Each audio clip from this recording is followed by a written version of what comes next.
certainly the best.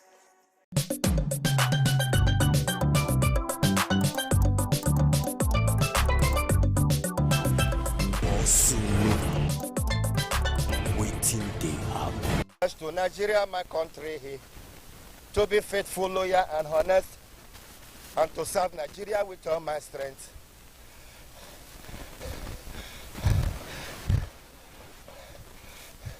Edo State Ministry of Transport, Edo State Government, challenge day. Challenge day. You will be passenger for Edo, challenge day. You will be bus driver for Edo, challenge day. Ministry of Transport, Edo, challenge day. I did for Central Park for Benin City, Edo State. This Central Park, now be the park where we say all the buses where they go different routes, Bobahi, Upper, Wasota, anywhere, now yet they're supposed to take off. But one of the challenge where we say we don't investigate for the past 1 year, passengers don't they come this Central Park. And so many drivers call them bus owners, or they don't buy the bus, or they never balance. And many of them they here. How come they ask why this Central Park not they function? They say the reason why not they function now because of Ring Road, because of New Benin, because so many bus drivers they load for the King Square, and the tax force when government set up making they look them there. That's one though. Two, passengers. Because of saying they're supposed to just go Central Park, because they don't see the bus for road sharp, they don't enter. Don't forget, say when we start this Central Park, everybody they go enter. Here they flow. Here they happen.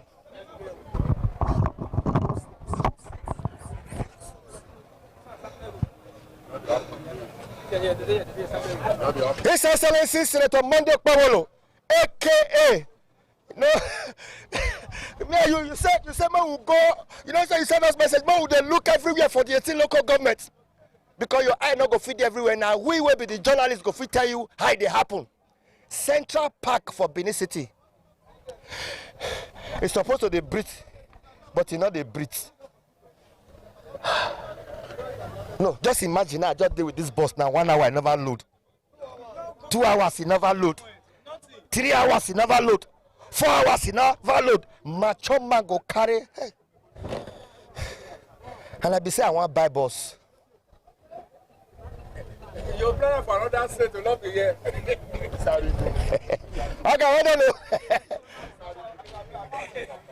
I don't know. How you gonna sleep when macho man like you gonna sleep? This kind of time when your mate don't run 10 trip, now you gonna sleep for ya? Yeah, come and give us. They're not come here. They're not they come. Yeah, come and give us. I sleep and they sleep since I don't wake up. They go just when they go inside the group, then they cost 1,000. You they come inside the group. 1,000. Okay.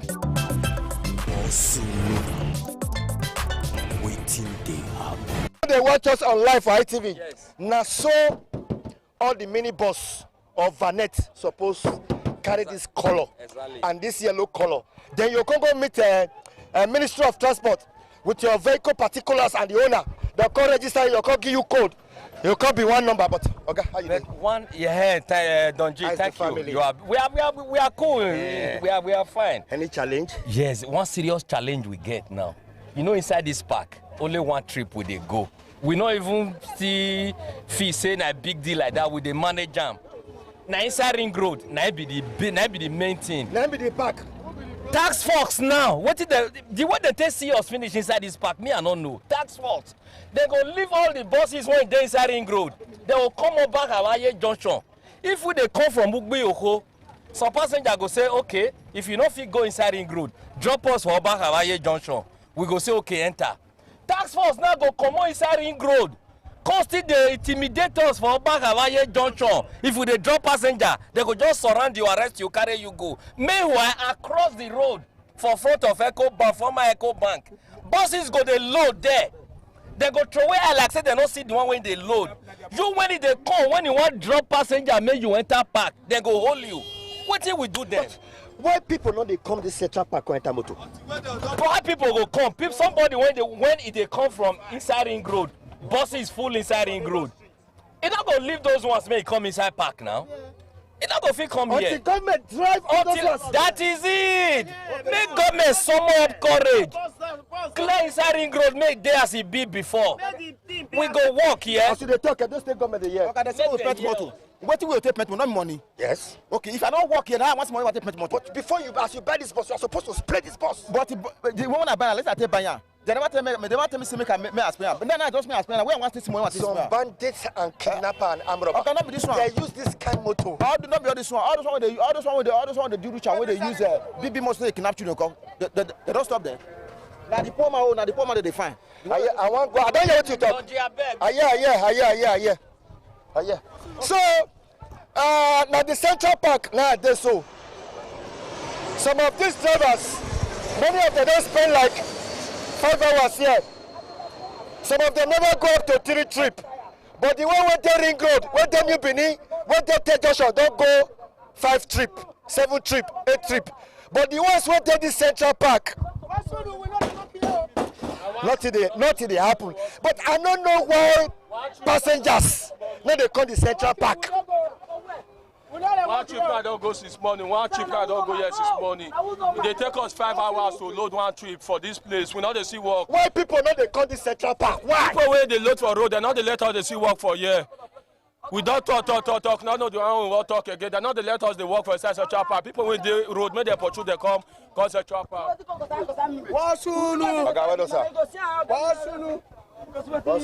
Baba, how the family now?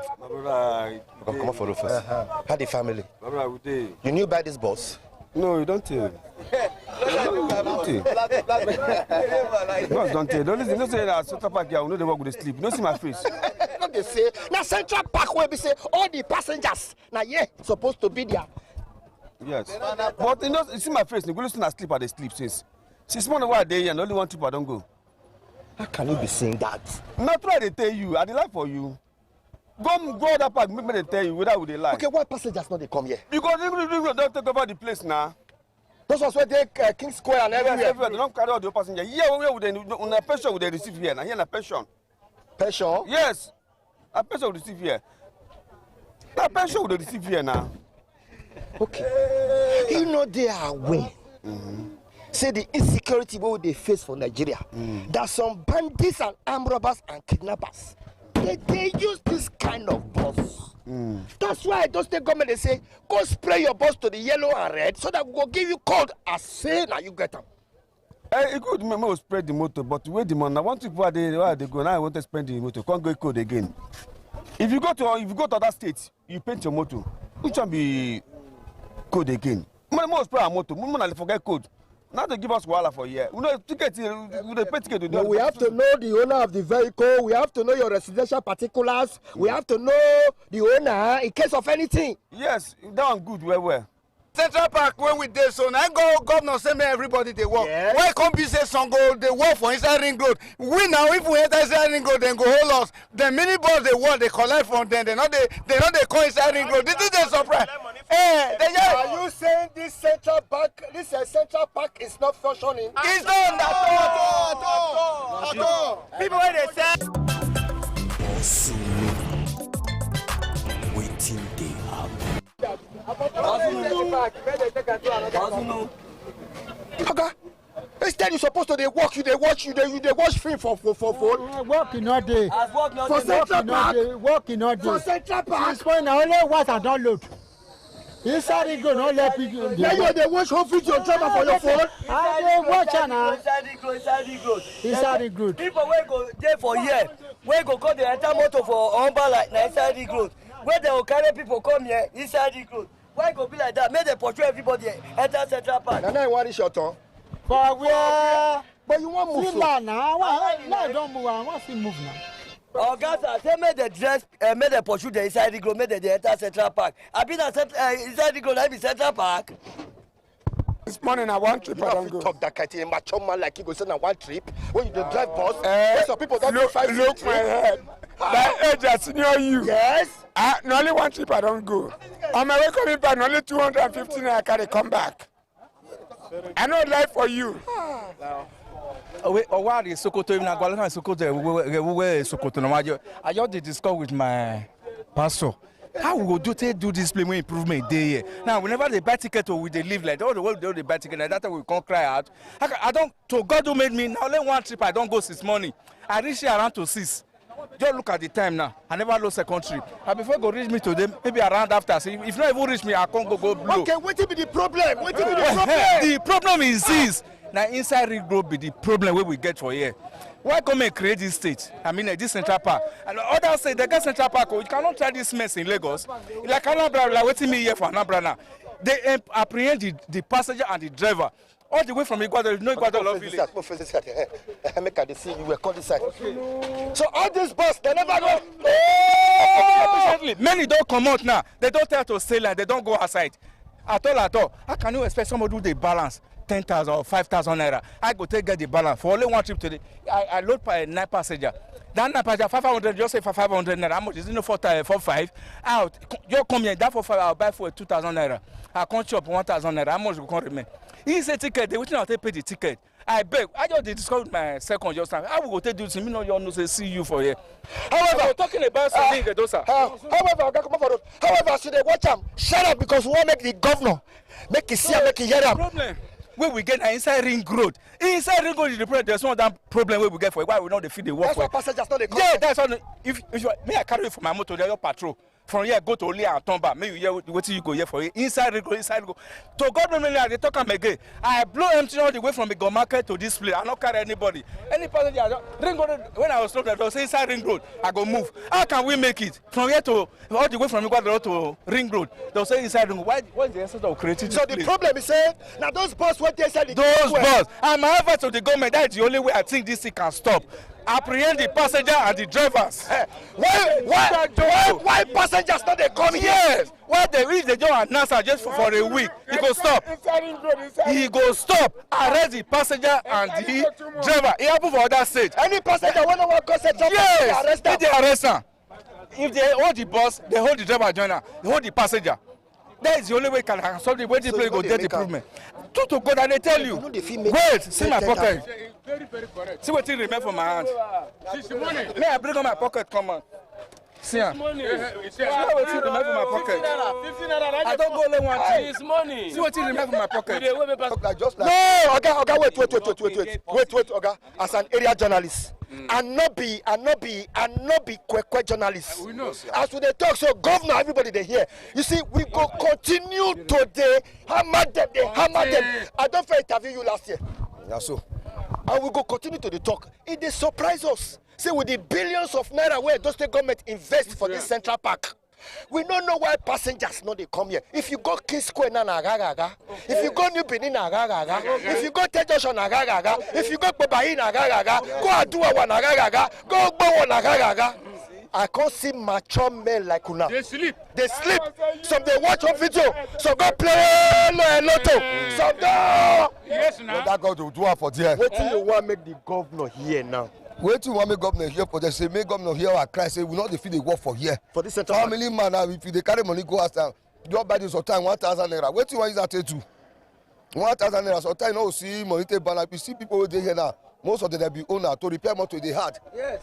They had. So solution and waiting this Solution we say we dey find now say make government put type for say inside the good. Make the pursue all of the enter so that passenger will fit the enter here. So that we fit the work. Now we talk about you say let them set A pidgin English program. anyhow you want talk okay. about they hear you. Let them set task force. I know say they feel not get 100%. They feel get like 80% or 70%. Task force to do what? To apprehend anybody who enters Ring Road. Okay, with the passengers or any bus. If they catch any bus driver, if that bus driver pay 5,000, the passenger will pay 2,000 because now them they lure drivers. Maybe they come from a Ghana and they blow empty. I no see passenger carry. I just reach one place. I see people gather. Say side road. I look myself. I no get money. I go carry them. Make I see money. And when I go reach there, because I not there before, they go home me, collect the home money. That means to say, those State Ministry of Transport. They know they try. They know they try. Yes. I beg. If you say I want beg our state governor. The people we put made a clear inside ring. Waiting they happen. Ministry of Transport, Edo State. Ministry of Transport, Edo State. You need to organize.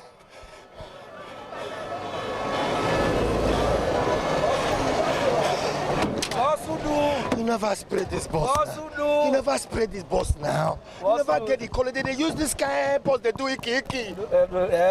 You also spray. I also spray. That's February 1st they give you now. I'll spray. February 1st too. Yes. Spray mo. Top General! Now let's go work for Ring Road. 100. Oh boy, your matter. So now so the color supposed to be all the buses. Oh, this time, okay. All those people when they use minibus, they operate. We get security people when they look for now. For not catch anyone. Now make us still turn to minibus so that they not go see us if they come. We'll take them on our way. That's all. All those people they use minibus, they do iki. Now they look for the yes. Now the thing say now inside work, not the work. Not it there. You know the where? Make them know say. Hey. Move. Hey. When you want to spray the bus now? When you want to spray the bus? Why? Color code now. They use a rubber. This kind of bus. That color code say rubber. So you go see many of the minibus. Clear. So you go see inside Ring Road everywhere busy. Now the Central Park from the come just now. You go see I say how far? It clear. Why you never go get your color code now? The party country good. You see that? You see that? Why don't know? Also no. Maririka, you never spray the bus now. You never spray. I go spray am, bro. Why don't know? Welcome. Where you want spray? Where you want to get the color code? Abi, you want you? We'll get her. We'll get her very soon. Okay. You see, I'm inside Ring Road. Inside Ring Road. Why people they come they load for this inside Ring Road? Because we reason and say, we know they see passenger for according to set up power tell us where they go.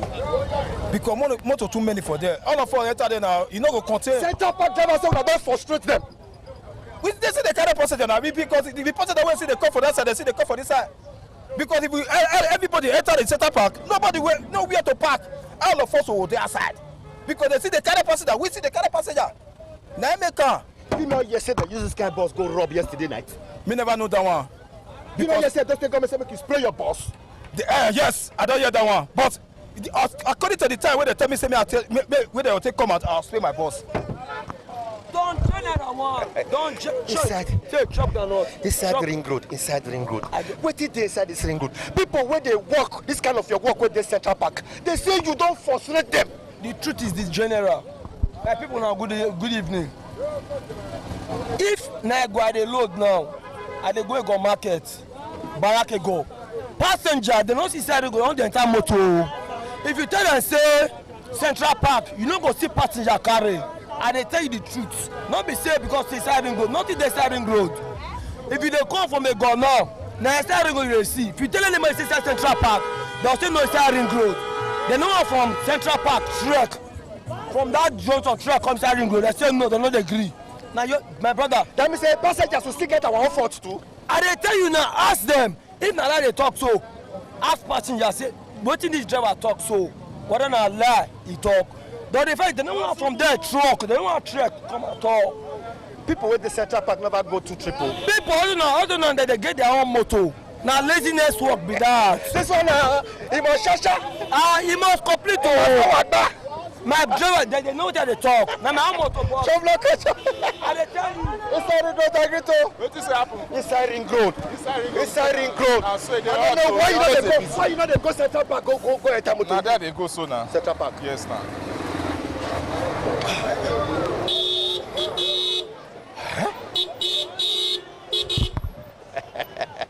Okay, I don't find no compliment of the season. It go good. Alpha. touch you now, put Go clear, go clear. Come on. Those people when they Central Park, there's one that don't frustrate them. Why not they look for ring road? Why not they go Central Park? No, we're not frustrated. We're not frustrated. Why you never spray your boss? Eh? Why you never spray your boss? No, people many for dynamic and never spray. So I dey wait so that.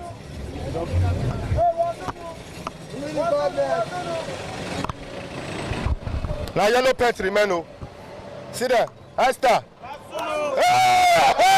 I talk any person when they use mini bus they rob, we self get security when they look for now. So if not catch anyone, go on side.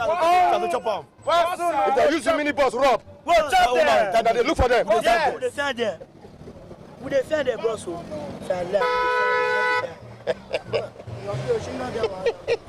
Inside the ground, the Central Park let it happen like this. Now here they happen no. Hey what? Why now they always they carry passenger for Siren Road? Passenger why not they go Central Park go the enter motor? How want to talk? Yeah, the Central Park will continue the motor with the building.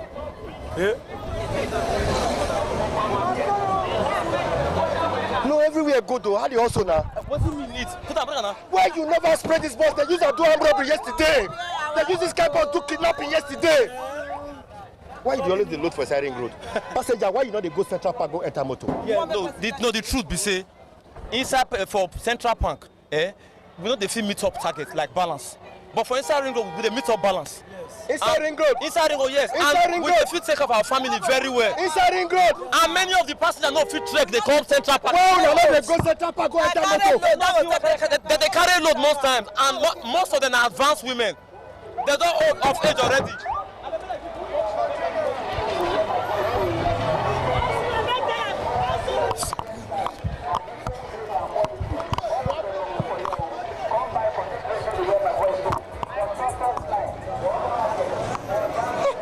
You never spray this bus now. Why you never spray the bus? No, sir, I never said I will get the motor. Why you know they work for inside Central Park? Why you don't look for inside Ring Road here? My name is Tofioto. Your name is Tofioto? Tofioto, that's the best time to drive the motor for. Okay, Tofioto. Tofioto. You don't hear that name before? Tofioto, I just hear that now. Tofioto.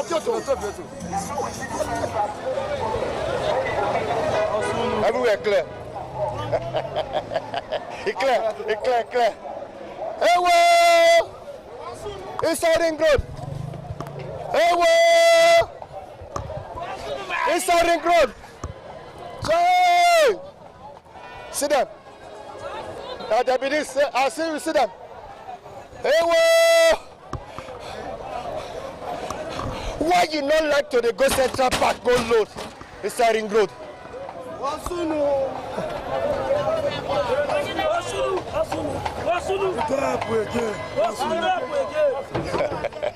They say yesterday, some armed robbers and kidnappers they use this kind of your boss. That's why I just take come and say, you go spray your boss, make you get your color code. You know yesterday they use it for iki. Apart from color code, apart from boss, private car owners still they use their own to do robbery. You know they use plate number to they track them.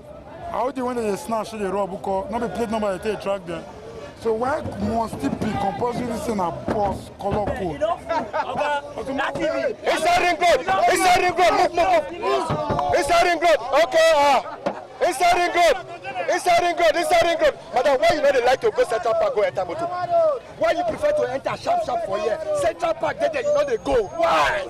Government wants start to arrest passenger. And the family now. Nice work today. Hello. Agba. A balance now. Agba.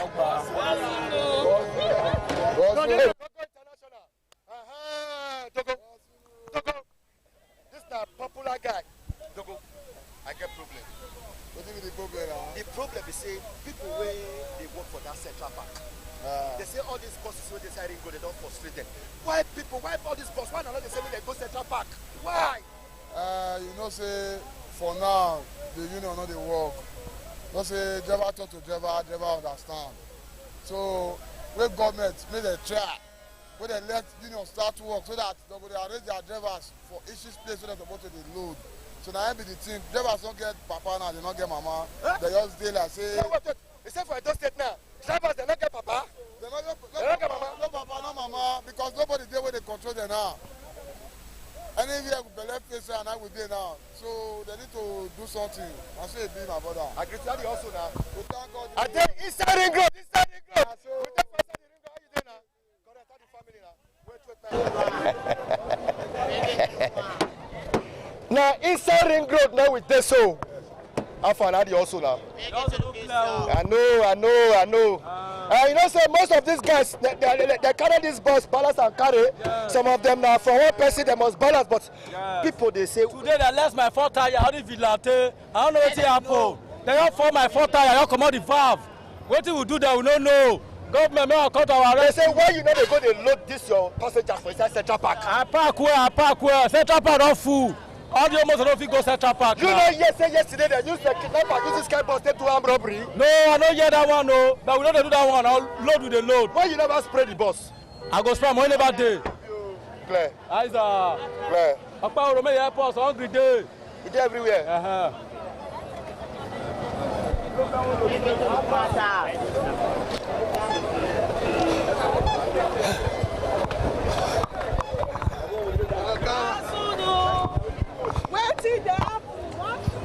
Sir.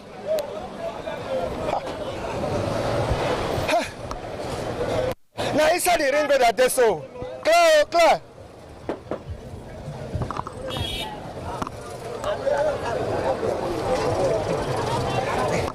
Even the passengers to go to Central Park, they like to enter sharp. Everywhere good. Our business now, everything.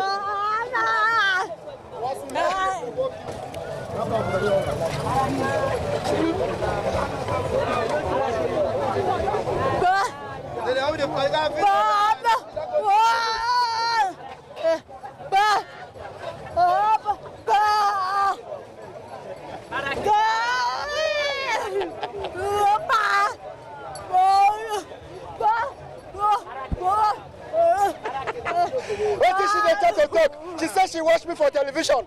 When we bless one Aisha, we'll go buy fruits for them, buy water. He said, why be say in not reach her hands?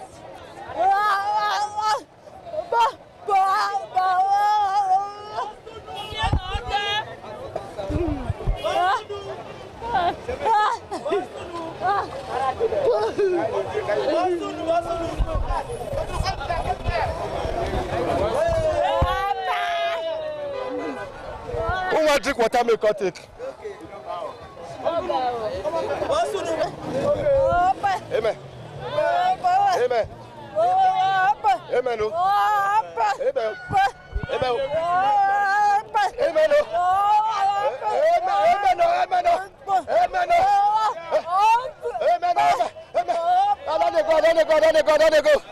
I don't go. Inside ring road, agree to. You see a person, they like to go Central Park, go enter motor. I don't know why. Sharp. At this ring road. This ring road now we do so. This ring road though. They go do. This ring road. This ring road. People where they work for Central Park. They say don't frustrate them. They say that one trip that they go. But Central Park don't everybody now. If I say everybody go, they not cut everybody now. You don't know what you know. Why you never spray this bus? This bus and next month. February. Yes. Everywhere clear. As it be not too clear, because say the nation where we dey like this time, we know if we go thief, but the street not dey friendly. So all these mini buses say me they explain, me not give them time. At least if the school doesn't stop, me let manage yourself. Fish small thing, gather up, do the needful. I bet when I take it easy for everybody. Nigeria not easy. I bet when I forgive us. People when they set up, say they don't feel work. People when they set up, they don't feel work. That place, the place too, maybe too small for them, too big for them. Maybe they try to make the place to be bigger than the way it is, so that more population will become so that they can help us to be working. Give me small thing now. Well, we not get set up. People will say, make it pity for us. I beg. Make pity for us. Give me small thing now. People will make pity for Nigeria. Not easy. I agree to. Waiting they happen.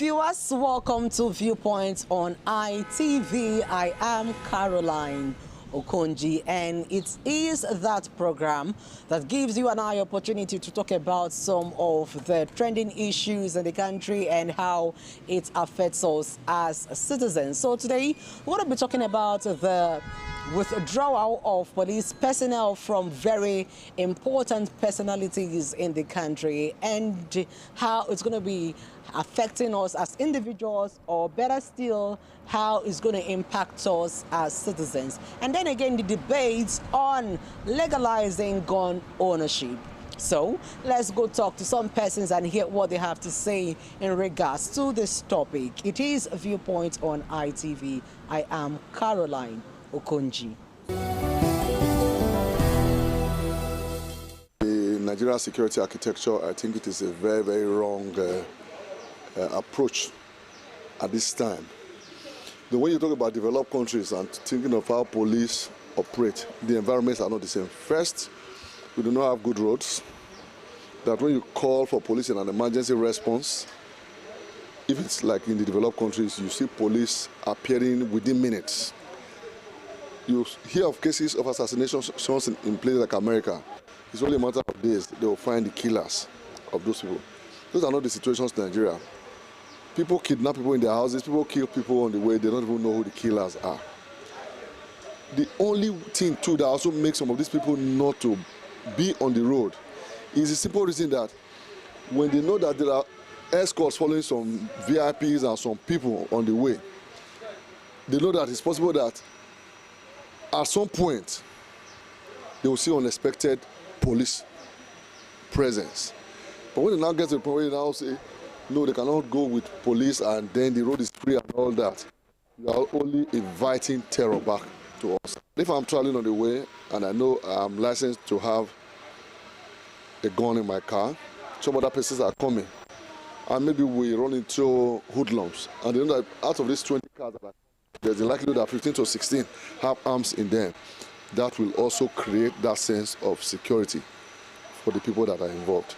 So I just think that it is, yes, the idea to say let's have police at different points is there, but the architecture and infrastructure to support such an idea, we don't have it yet.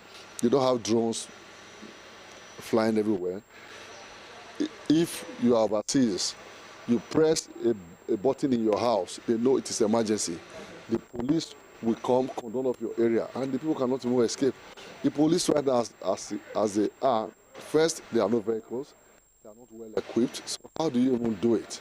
I think that the decision by Mr. President needs to be reviewed. I see it as a right development based on this issue that the president has made concerning police should be withdrawn from notable personalities that are in our society. You discover that for the police to be able to combat insecurity, we have less police in the society. Most of all these notable personality, you just discover that one person will be having 10 police. 10 police. If one particular person is having a police, about 10 attached to him, and the common man has no security to be attached to him, he has no security to be attached to him, then what is the fate of the masses? But to my own take, with this direction, this step that the president has taken, that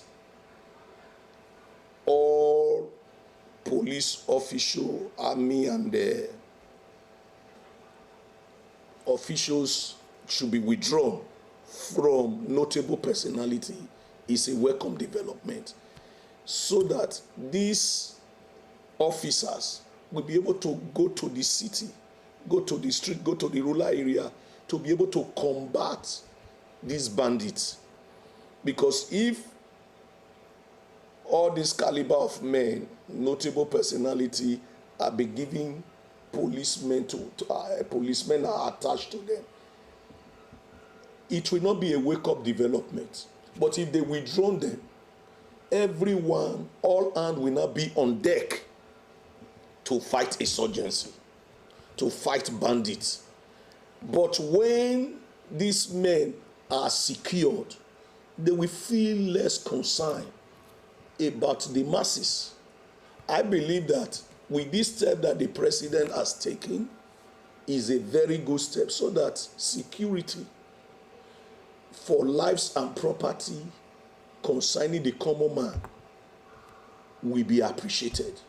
On these aspects, it has advantage and it also have disadvantage.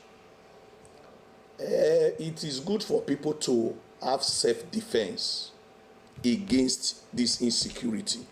But the other way around, when every man is given that license to get a gun or harm himself against attack, sometimes most people will not use it for self-protection, but rather they will begin to use it for destructive activities, like going into using it to embark on armed robbery and different. If somebody offends somebody, he can just bring out his gun and do killing. That is why it will not be encouraged. But the only advantage for the government is that let them employ more hands. Let them get more securities, people, recruit them, train them, tell them what to do, the rules and the dons that will govern their security apparatus. All these things should be put in place. Then with more and being employed and well paid, I believe that with all this, they can be able to contain this insurgency and bandits in our country. We all know that the constitutional role of the police is the protection of lives and property. And like the president has rightly stated, the protection of lives of Nigerians are very paramount. And like the VIPs are still part of the citizens that the police is constitutionally empowered to protect. But you also realize from where the president is coming from, these VIPs form more or less like less than 10% of the larger population of Nigerians. And in that light, he feels that more attention should be given to the masses, to the larger population of Nigeria who are now faced with the challenges of insecurity, while also trying to address the manpower need of the Nigerian police. So in that regard, I totally support that directives that all available manpower now should be channeled towards the protection of the majority of Nigerians outside the VIPs that took a chunk of that number. Looking at on the right of Nigerians to own guns, I still believe that Nigeria is not yet ripe enough for such. Even in countries where they have such policies, they are trying to go back. If you see what is going on in America now, they are even trying to look at gun rights laws to see how it can be reviewed. So it's not a policy that has worked or that has been sustained in even where it is currently in force. So for Nigeria, it is not just our only gun that will solve the problem of insecurity. I can tell you, with the kind of anger, with the kind of issues we have now, if Nigerians own guns, they will be using it to settle personal scores, not even the insecurities now. So that might not really solve the problem. I think solving the problem, we need to go into community policing, volunteer security, seeing how well we can domesticate security, make security the duty of everybody, not necessarily a centralized arm of government like you have the centralized police now. So with that, I believe we can substantially bring down, if not to a barest minimum, the current challenges we have now. So it's not really whether we carry guns or not that would solve it, no. It is a very good thing that the president is actually looking at how he can, curb security by having a lot of, security personnel on ground. But, you know, if you have to fight insecurity by creating another level of insecurity, that's a very big problem, all right?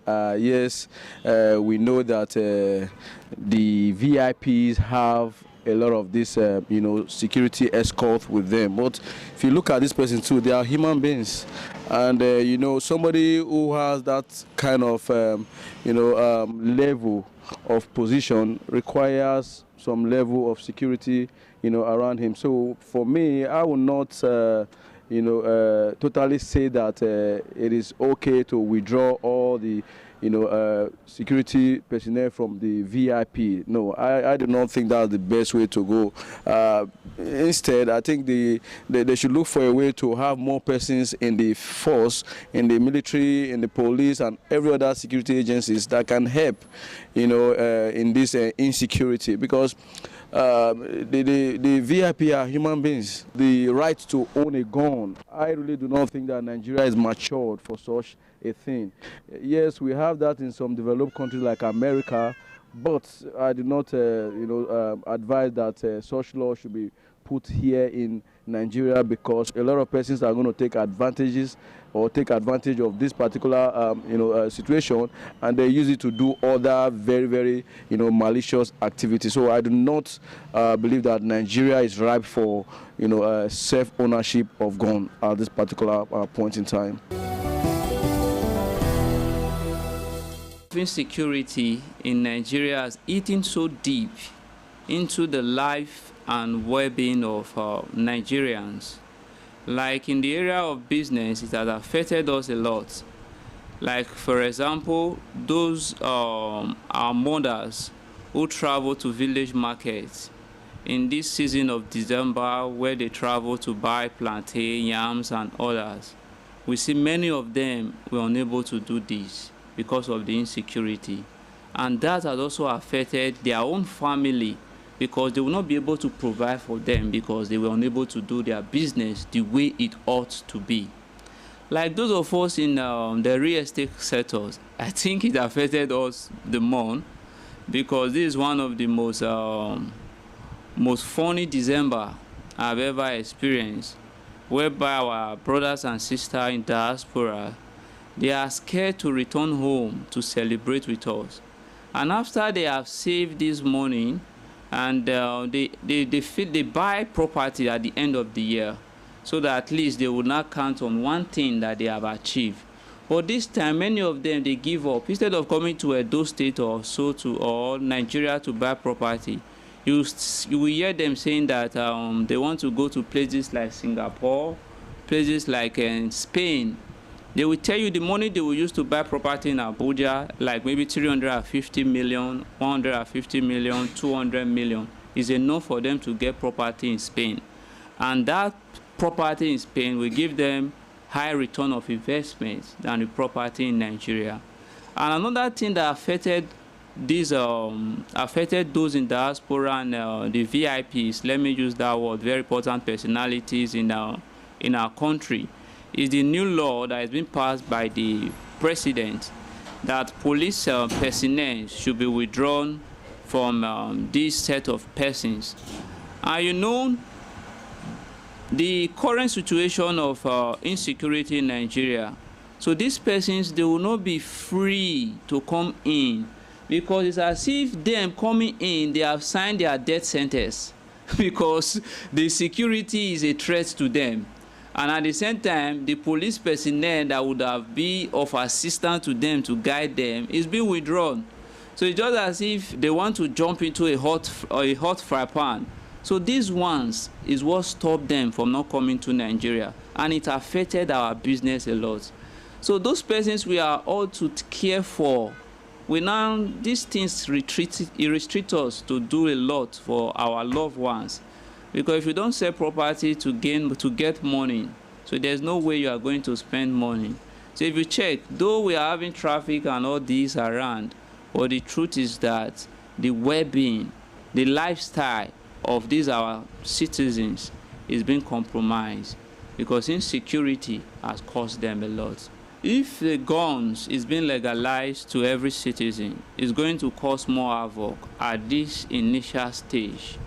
So I believe instead of legalizing gun to individuals, let's recruit more local security personnel that understand this terrain of this environment, because a stranger will not know my community more than me. So if they empower these personnel, give them good sophisticated weapon that they can use to withstand these perpetrators, the criminals, it will be able to at least help us a lot. So owning a gun or legalizing gun to Nigerians, you know, Africans, there's a way we think. Even some of the trained policemen that they are handling weapons, we see what happens after some of them have taken what they are not supposed to take. After they get, when their adrenaline gets high, when they are angry, we see how they misuse the gun. So now legalizing gun for a trained person, a civilian, is going to cause more havoc and disaster to us. So I'm not in support of that. While the opinions of our respondent varies, and some think that the statement by the president to withdraw police personnel from VIPs in the country in order to combat crime, some are also saying that it is not a welcome development. But in all of this, the security of citizens and properties should be a priority. That is what people are clamoring for, and it is something that should be done in order for lives and property of citizens to be secured and for security to be guaranteed. It is Viewpoint on ITV. I am Caroline Okonji. Many thanks for watching.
Omonyoba Nedu Ukwakolopolo, Ewai II, Oba of Benin, stepped out majestically with loud crowd to perform the Soto rites of his late mother, Queen Mother Ioba Omoni Ikoyeme, Ioba Ewai II, who departed this world 49 years ago.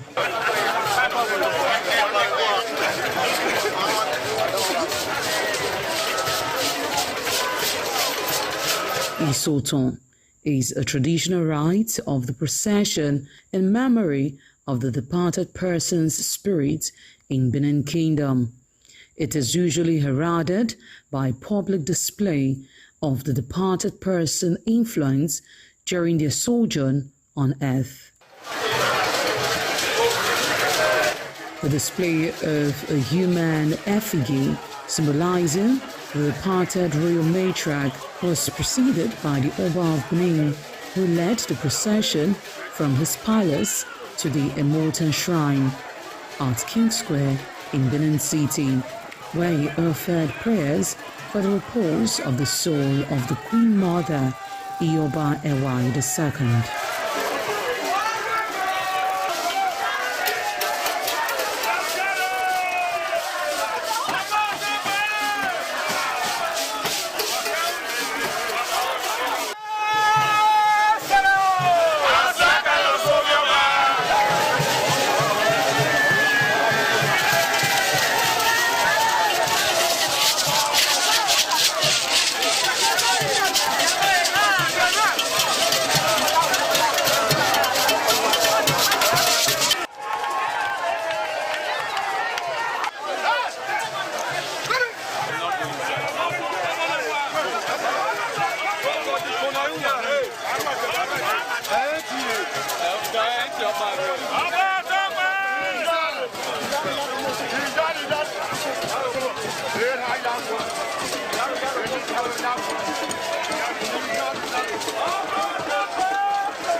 Thereafter, the priest assigned to the Immortal Shrine offered Oba Ewai II items for Isoton on behalf of his family.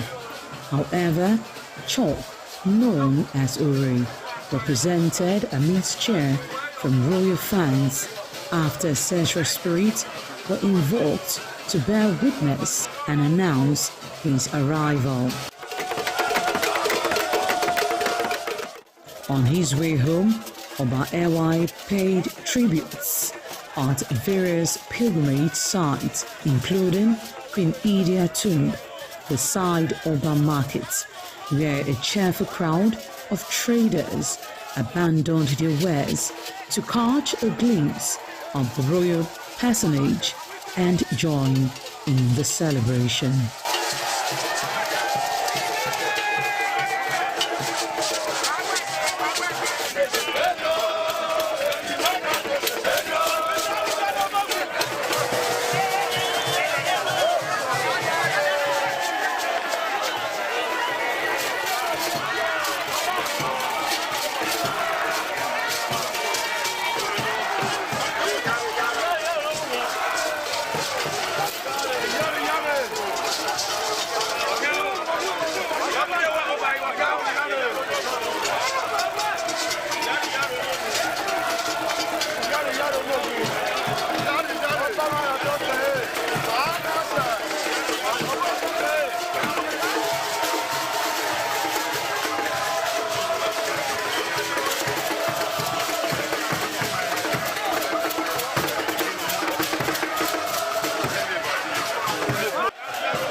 ITV, certainly the best.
Ugeni Madonna, imagine Overo, always near Agbo, Manazo, or Ugeni Madonna. You will have to serve the community for 30 years before you come to this stage.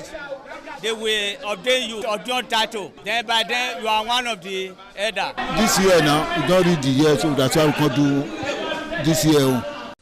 Historically, joining the Elders Council, an individual must have reached a certain age and must have made significant contributions to the community through leadership, service, or other meaningful ways. There was jubilation in the community as sons and daughters of Okada, both at home and in the diaspora, trooped out to be part of the ceremony with various homes of the initiates agog with festivities. Friends and well-wishers of those initiated into the Elders Council jubilated at the Ogwedion after performing all traditional rites. The elders, known as Edion, in company with their loved ones, danced to their various homes where guests and family members were entertained.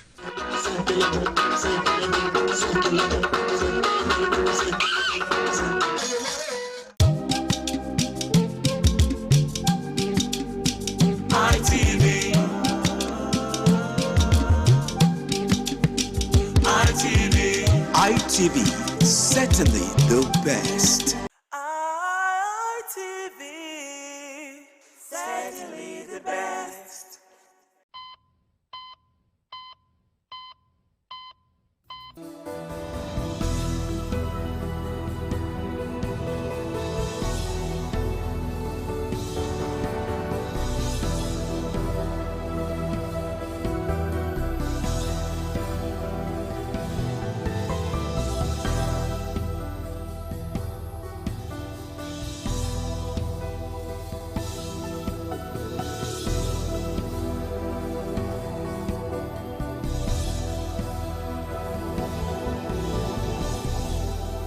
All right, everyone, good afternoon, and thank you for joining us today on the program. I'm Adesu Sawage, and today on the program Healthy Living, we want to talk more about measles and rubella vaccine. What's the importance? Because a lot of persons have been complaining, and I have seen quite a number of persons questioning this new vaccine, you know, this 2-in-1 vaccine, questioning the vaccine, asking why measles and rubella should not be one vaccine. So we have two wonderful people in the studio that are going to be talking to us. So let me introduce the lady first, because you know how it is. Ladies first in everything. Okay, join me as I make welcome Mrs. Efe Iyamo Elizabeth Iyabo. She's the Health and Care Coordinator of the Nigerian Red Cross Society, Edo State Branch, and Deputy Director of Public Health Nursing Department, University of Benin Teaching Hospital. It's so nice to have you join us. Should I call you Elizabeth or Iyabo? Which one should I take? Okay, Elizabeth. So it's so nice to have you join us on the show today. Okay, so my brother, my friend, Dr. Esegbe Efelmo is the Director of Disease Control and Immunization, Edo State Primary Health Care Development Agency. So, Dr. Efelmo, it's nice to have you join us today. Thank you very much. Thanks. Okay, so we're going to open our lines. The phone number will be on the screen for you to call in.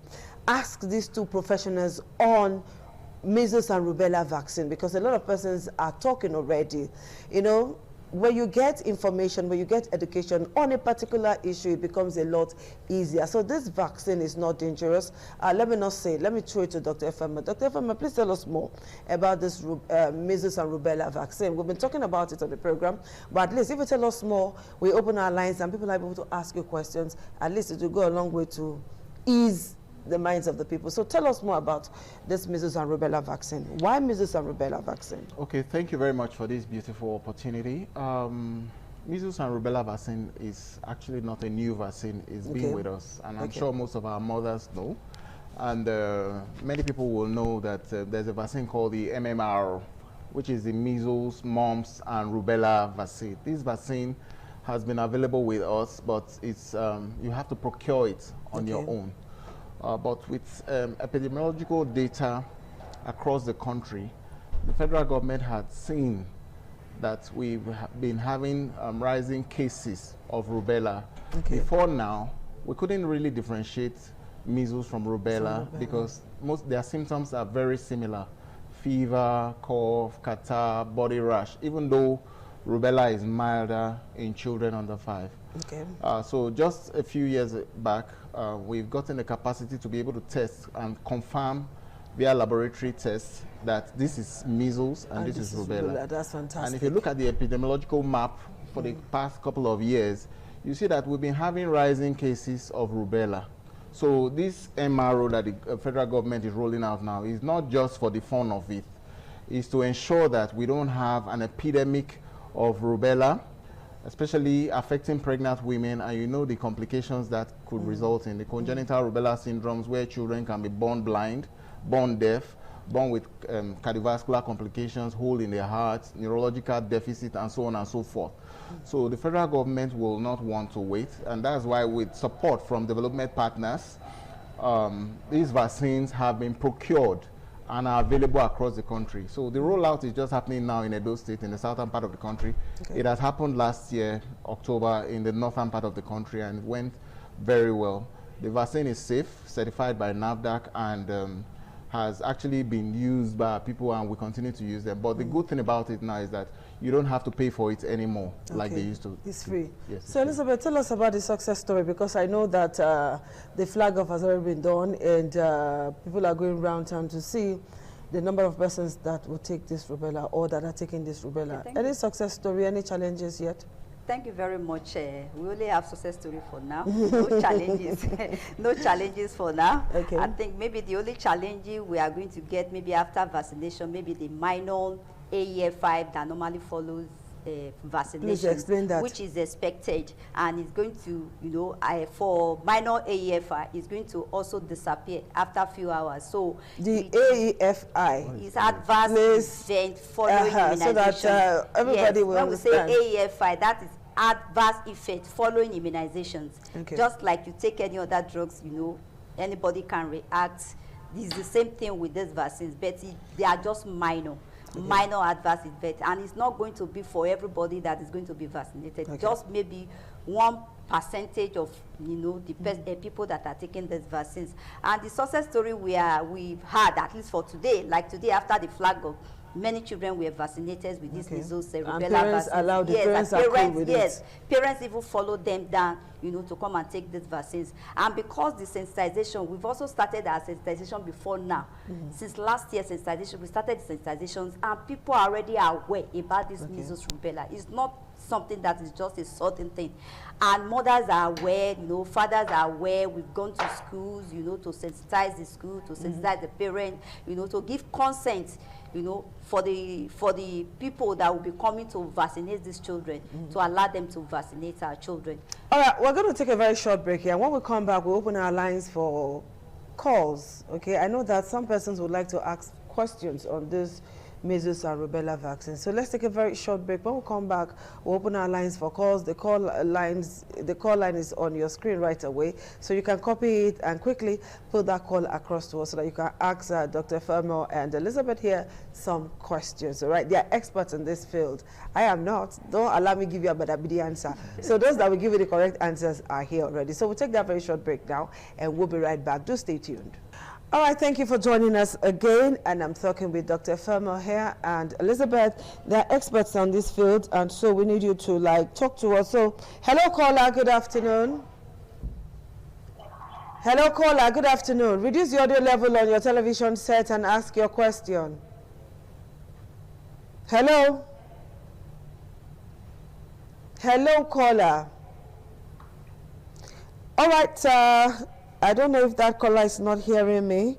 The call number is right there on your screen. Please call us so that you can ask questions and get your answers as far as this measles and rubella vaccine is concerned. That's MR, right?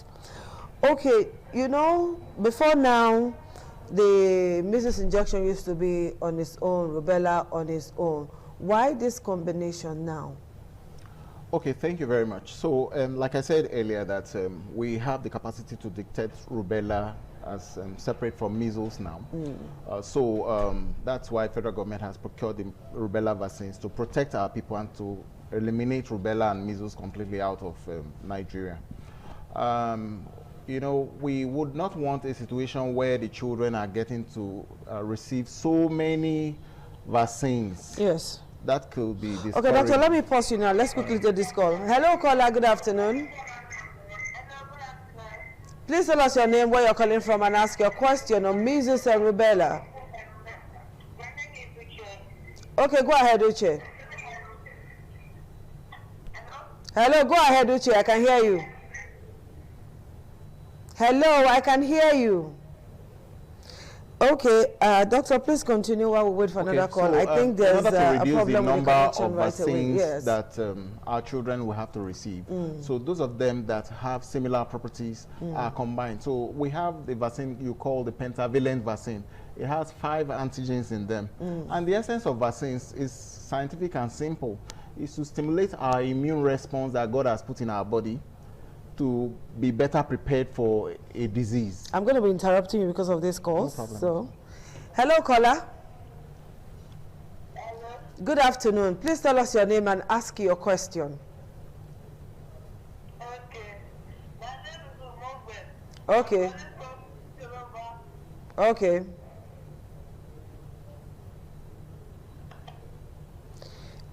Ask your question. Well, I think we are having some kind of issues with this call line. Maybe they don't hear me, but I'm hearing them. Okay, doctor, maybe we should ignore these calls and just go ahead with what we have to do this afternoon. Okay. So, like I said, God designed the human body in such an interesting way. You can either get immunity naturally or artificially. So that is why those of us in this part of the world are better immune to illnesses that are endemic around our environment. For instance, malaria. The way we would respond to malaria is different from the way a Caucasian who just came here. Because over time, we have gotten natural immunity over time. But it's not all illnesses that you wait to get natural immunity from, because for the first time, they could kill. So the reason why we have a lot of children living beyond their first 5 years of life is because of vaccines and antibiotics. So anybody rejecting vaccines now is not doing himself or the society at large good, because there's what we call herd immunity. If many of us are protected, that disease will not be able to penetrate that community. So that's why we encourage people, don't reject vaccines. These vaccines are thoroughly, the protocol for producing vaccines, the processes it passed, you can't find it just anywhere. And they are WHO pre-qualified. Even coming into the country, NAFDAC goes stringently to ensure that they are safe for our population. And this is what we use for all the babies and the mothers that come to all our health facilities on a daily basis. So our population is increasing is because we have better health care now than we used to have. So we encourage people to, because we don't want people to live in regret that this is something they could have prevented that was absolutely free, and then they're having children come down with those illnesses we try to prevent. I'm sure you don't see polio cases around the streets anymore, people walking with maybe one limb bigger than. It's actually because vaccines have helped us eliminate that from. Okay, Elizabeth, let me ask you this question, because you are a woman. You know that once a woman is pregnant, there are so many myths and facts that accompanies that pregnancy. Some will say, don't eat okra, don't eat this, don't eat that. There are so many don't. Now, let's look at the issue of this vaccine for pregnant women. A lot of women will say to you, like the Hebrew women that will go and come back. Some would wait until it is just few minutes to delivery before they start looking for the nearest hospital to go to. So please talk to them about the need for this vaccine. And can a pregnant woman be vaccinated with this measles rubella vaccines? Women cannot be, especially the pregnant women, they cannot be vaccinated with measles rubella vaccines. But we only ask them to vaccinate their children. And if a pregnant mother is contacted with this, especially the rubella virus disease, yes, is very, very dangerous. Just like Dr. Esegbe said, that it can lead to a lot of complications for the unborn child. For the unborn child, because yes. if a woman come in contact with the person that has this rubella and she contacted this rubella, she will also transfer that same virus. So how can a pregnant woman now protect herself against rubella? Because you may not know. You may take public transport, you can be in public places, you go to markets, you even go to hospitals, and there may be one or two with that kind of rubella problem. That is why the safety so how can she protect herself? That is why safety precautions is also very, very important. So when a woman also, registered in an antenatal clinic where she's going to learn more about how to take care of herself when she's pregnant, she can also prevent it. There are also vaccines for pregnant mothers. There are also vaccines like the TD vaccines that we give to pregnant mothers to prevent them, she and the baby, from tetanus, diphtheria disease. So if a woman also, before she even get pregnant, there are vaccines that she can also take. Like when Dr. Esegbe rightly said that we have these vaccines, MMR, though is for those that have the money to pay for the vaccine. But now it's free. Now, good news. Federal government have made it to be free for so everyone. any hospital you go to now, yes, but not private hospital. Not private hospital. But people use private hospital more. For this measles these days because of strike and all of that. Yes. Yes. Thank you, Madam Adesua. That was a very intelligent question to ask. So you see, we're having a catch-up campaign from January 27th to February 7th tomorrow, in the state. Tomorrow. So the reason we're doing this catch-up campaign is to ensure that we mop up a lot of people who may put those pregnant women at risk. So children aged 9 months who ordinarily should have their measles rubella, at 9 months. So children aged 14 years will be receiving these vaccines to ensure that a protective shield is formed around our communities and the viruses don't find pathways to the pregnant women who are predisposed to having severe complications. So, unfortunately, time is up so far. So, what's the way forward now? Let me ask Elizabeth before I come to you, Doctor. Now, Nadia is at the business. Yes, so, Elizabeth. The way forward now is that the vaccination will start tomorrow, which is 27th of January. And we want every of our mothers, our parents, to allow them to vaccinate their children. They are going to particularly be going to those schools. Ones in schools. Yes, they are going to be going to schools, churches, mosques, and we're also going to have a fixed post in all our public hospitals, health institutions, the primary health care close to you. You can take your children Doctor, there. what's the way forward now? Okay, thank you very much. So I want to thank the First Lady of Edo State. She's been very supportive in helping us advocate and push this message. So we want to encourage parents, caregivers to avail their children aged 9 months to 14 years of these vaccines. Our teams, we have over 1,000 teams that will go across the state. They should receive these teams and receive the vaccines. They are trained. And the vaccines are safe, completely free of charge. Safe. Yes. All right, Dr. Ed Elizabeth, thank you so much for finding time to be with us on the program Health Living. Despite the little challenges, we're able to run the show. Don't worry, on Thursday we'll bring you a comprehensive edition on radio. So don't fail. Join us on Thursday at 3:15 p.m. for us to talk about measles and rubella vaccine. We'll see you again then. Bye-bye.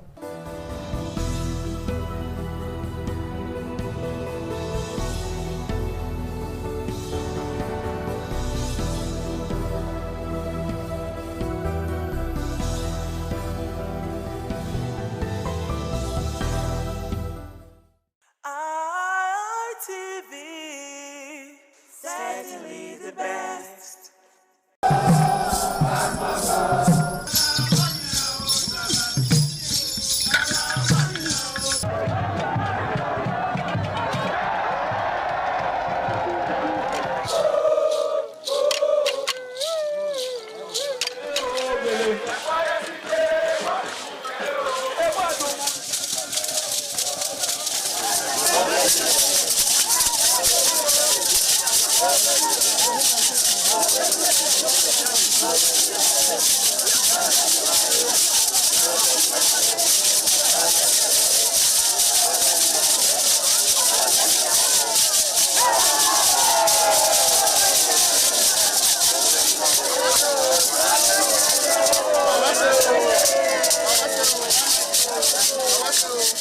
Top on the list of the initiates was the eldest son of the Esama of Benin and former governor of Edo State, Chief Loki Nosakare Igbenedion. 11 of his siblings, namely Bright Ayamekwe Igbenedion, Honorable Charles Osenwige Igbenedion, Peter Osawari Igbenedion, Dr. Fred Osanwi Igbenedion, Barrister Mike Osarene Igbenedion, Efosa Douglas Igbenedion, Upoma Enes Igbenedion, Osawe Igbenedion, Edosa Igbenedion, Dr. Daniel Omorige Igbenedion, Agbon Steve Igbenedion, as well as the Executive Director Operations, ITV and Radio, Chief Elder Ugbeide Nwonse.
It was a vital aspect of Okada community's cultural heritage, which emphasized the significance of age, responsibility, and community service. Over 50 notable sons of Okada were also initiated.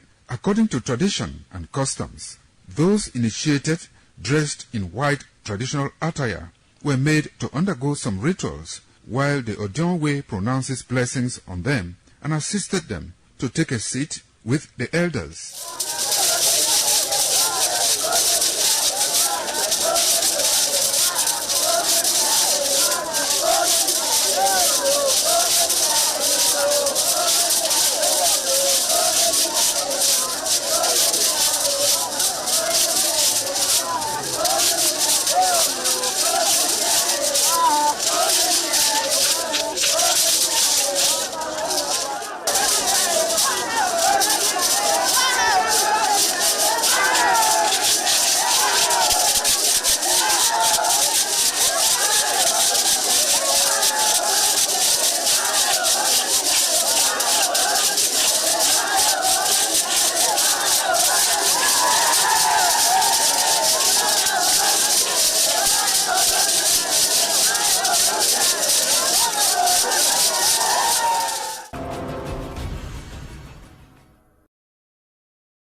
The Ugewe is the final ceremony of the series of festivals. It is one of peace and lightheartedness, following the more solemn of the ritual year. Ugewe is the festival of the Ewe leaves, a symbol of good luck and joy. It is the most popular of all that heralds the dawn of a Benin New Year, new vow, newness of life and freshness of life, and a new hope for the future. In the evening, the Ewe leaves are presented to the Oba of Benin in grand style in a colorful ceremony. The Ihogbe society, amidst singing and dancing, bring the sacred leaves that symbolize good luck, blessings, peace, and prosperity. Each of the senior members of the Ihogbe proceeds to give the sacred leaves directly to the Oba of Benin, and others put theirs at his feet.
Sana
ITV, certainly the best.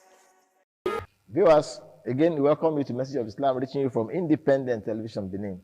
Today we have a topic which is of vital importance. And the topic is simply Islamic ruling on intoxicants. Islamic ruling on intoxicants. What are the substances that constitute intoxicants? Inshallah, in the course of the program, the panelists will tell us. To take this vital topic this evening, I have with me in the studio Ustaz Sani Abdul Hafiz. Assalamu alaikum. Welcome to the program. Wa alaikum assalam wa rahmatullahi wa barakatuh. Thank you. Alhamdulillah. And we also have in the studio this evening Al-Aji Professor Bunyamin Aji. Assalamu alaikum. Welcome to the program. Wa alaikum assalam wa rahmatullahi wa barakatuh. Viewers at home, peace be unto you. Alhamdulillah. I'm your uncle Al-Aji Alamina now. Now let's go straight to the business of the day. We are looking at the topic Islamic ruling on intoxicants. So let me start with you, Ustaz Sani Abdul Hafiz. What are the substances, what are the things that constitute intoxicants as far as this topic is concerned? In the name of Allah, all praise belongs to Allah, and we ask for Allah's peace and blessings upon the noble Prophet Muhammad sallallahu alaihi wasallam. The substances that constitute intoxicants is anything that can change the sense of reasoning of a person when they consume it. This is what is referred to as intoxicant in Islam, and we call it a muskirun. And the Prophet ﷺ said, every muskir, that is anything that intoxicates, is haram. Anything that intoxicates is haram. So whether it is alcohol or it is any of the substances that people consume, such as heroin, cocaine, cannabis, call them, name them, they are all under the classification of intoxicants, and they are prohibited in Islam. This is because of the Islamic objective to protect human mental health. That mental health is of paramount importance. When you have too many people who are sick in their head in a community, of course, you can be sure that everything will be in disarray in that community. So Islam considers mental health to be one of the very, very important part of the human system that needs to be protected. Now, thank you very much. I'm coming to you now, Prof. Now, we have some who argue that it is not forbidden in the Quran, it's not entirely completely forbidden in the Quran that you should take intoxicants. And some people refer to Quran chapter 4 verse 43, where Almighty Allah says that, oh, you believe, do not approach your prayers when you are drunk until you can grasp the meaning of your words. Some will refer to Quran chapter 2 verse 219, where Almighty Allah says that when you talk of intoxicants, there are benefits in them and there are sins in them. But the sins outweigh their benefits. Why we now have Quran chapter 5 verse 90, where Almighty Allah completely forbids or condemns the consumption of intoxicants. So can you please help the viewers to reconcile these three verses of the Quran?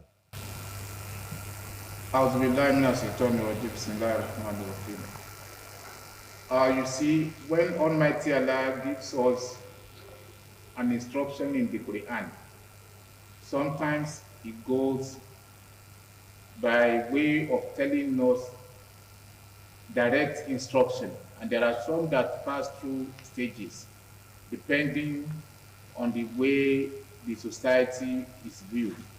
Of course, during the time of Prophet Muhammad, people were also they were indulging in the use of alcohol, intoxicants. And as such, as he was preaching to them, Almighty Allah now made it a kind of stage or stepwise instruction that gradually people were getting used to, people who had been used to the consumption of intoxicants. They were instructed when you want to pray, because just as he said, the moment you take any form of intoxicant, it changes your psyche. And if you look at the entire part of the body, the brain can be said to be the engine room of every being. Wow. The moment it is disturbed, automatically all the other parts and the value of such individual will be disturbed, including the people that live with such individual. That explains the reason why Almighty Allah calls our attention in many verses that whoever wants to worship him must have the psyche complete. The mentality of every human being must be complete, and that is where you can comprehend the nature of Almighty Allah. And as such, yes, in order not to tamper with that, Almighty Allah says you should not take any form of intoxicant when you are about to pray. The second stage was that if you feel you are taking it for any pleasure, for anything, it could be an advantage to you, but the main evil, the main sins that you commit after taking it is worse and much more than the advantage that you feel you are taking from it. And the final one, which Almighty Allah said that if any act of intoxicant, divination, and arrow train, all these are handworks of Shaitan. Desist from them if indeed you want to succeed both in this world and in the hereafter.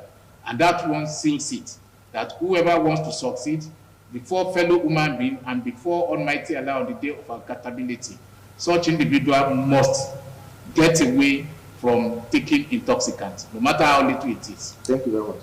Yes, if you are just joining us, we are looking at the topic Islamic rulings on intoxicants. Islamic rulings on intoxicants. So those of you who try to argue that the Quran did not completely prohibit consumption of intoxicants, you've heard the explanation now, the exegesis of the Quran. The first verse revealed, we are told that do not approach your prayers when you are drunk until you can grasp the meaning of your words. Then they are just embrace Islam.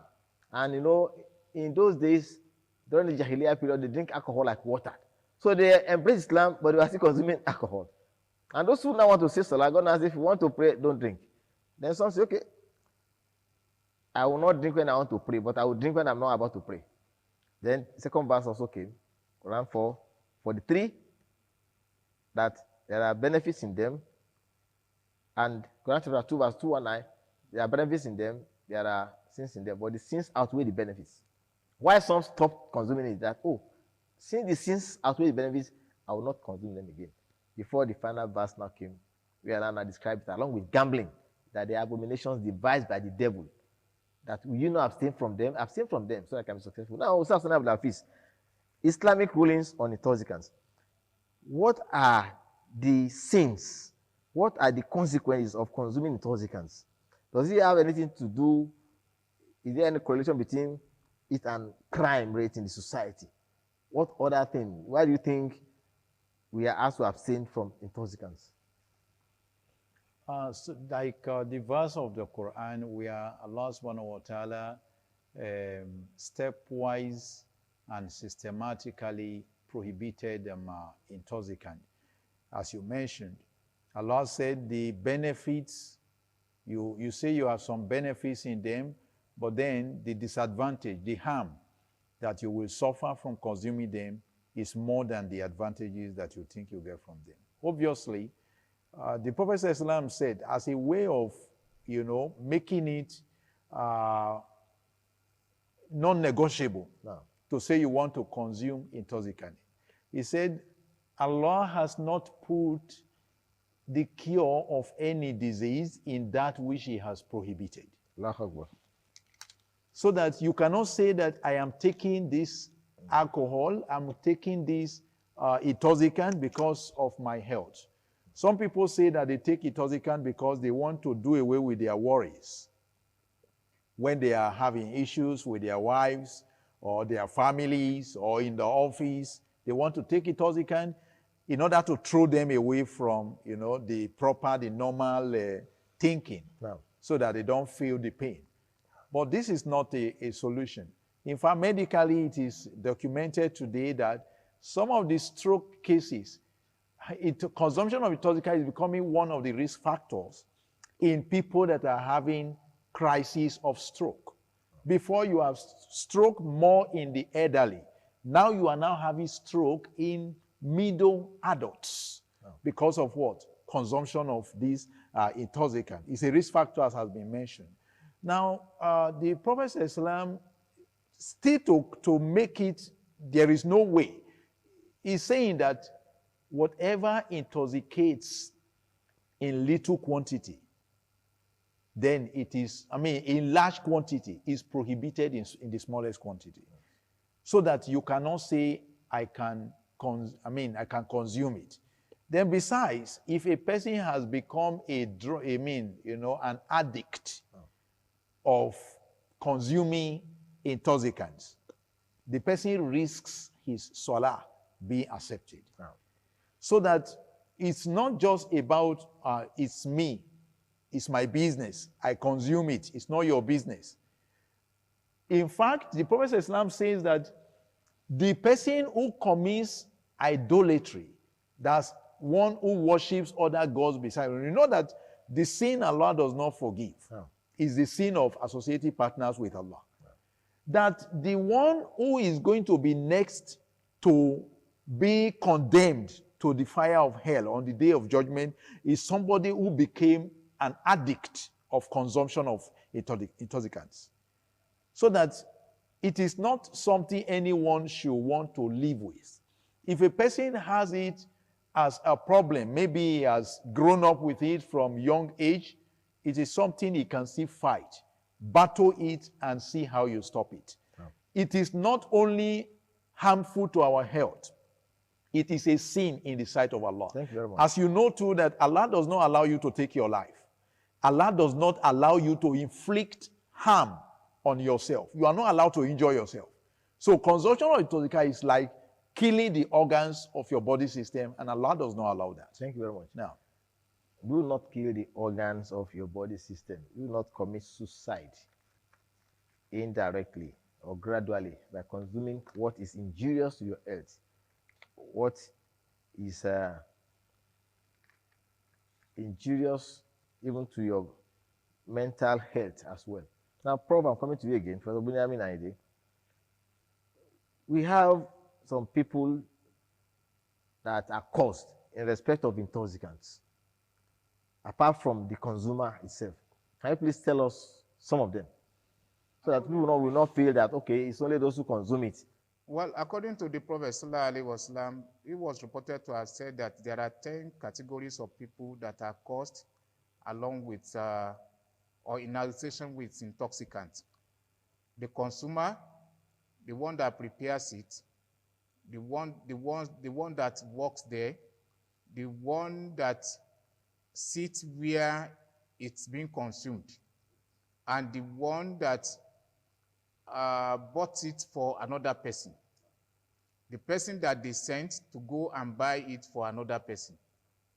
The person that carries it, and also the people that sit down where intoxicants or intoxicants are being consumed. All these are the categories of persons that are caused along with intoxicants. Alhamdulillah. You can see, in order for consumption of intoxicants to stop, in fact, if people are consuming intoxicants and you greet them, you are also caused. So if they greet you, do not answer them. Then the distillate itself, the intoxicant itself, is also caused. We have 10 categories of people who are caused. So if the carrier is conscious, the buyer is conscious, you will discover that it will be difficult to circulate intoxicants. Now, coming to you again, Ustaz Sani Abdulaziz. I was talking about relating consumption of intoxicants with crime, armed robbery, kidnapping, assassination. You can see the in the country. Now, do you feel some kill under the influence of intoxicants, or that's their nature? Relation between intoxicants and crime rates? Surely, the consumption of intoxicants is connected with the level at which people are ready to commit crimes. Yes. Fornication, for example, and adultery are more like the twin sister with intoxicant. Hardly will you find anybody who is morally shameless that he will not consume, intoxicants. The same thing with those who go into armed robbery. Some of the people who go to the extent of taking the life of others, they need to be a little bit insane for them to be able to do that. They look for substances to consume to deaden their conscience, so that they will not have the human feeling that, oh, this is a human being that I want to deal with. So there is a connection. Apart from crime rate, it's from the regulation in road safety that somebody who is under the influence of alcohol should not drive. Now, somebody who is under the influence of alcohol, to tell you how much it is so risky, can sleep with their mother. You know, you asking somebody that, okay, which of the sin is the one that you think is the greatest? To commit adultery, or to take intoxicant, or to murder? Alcohol consumption, intoxicant consumption is the greater of them. Why is it the greatest?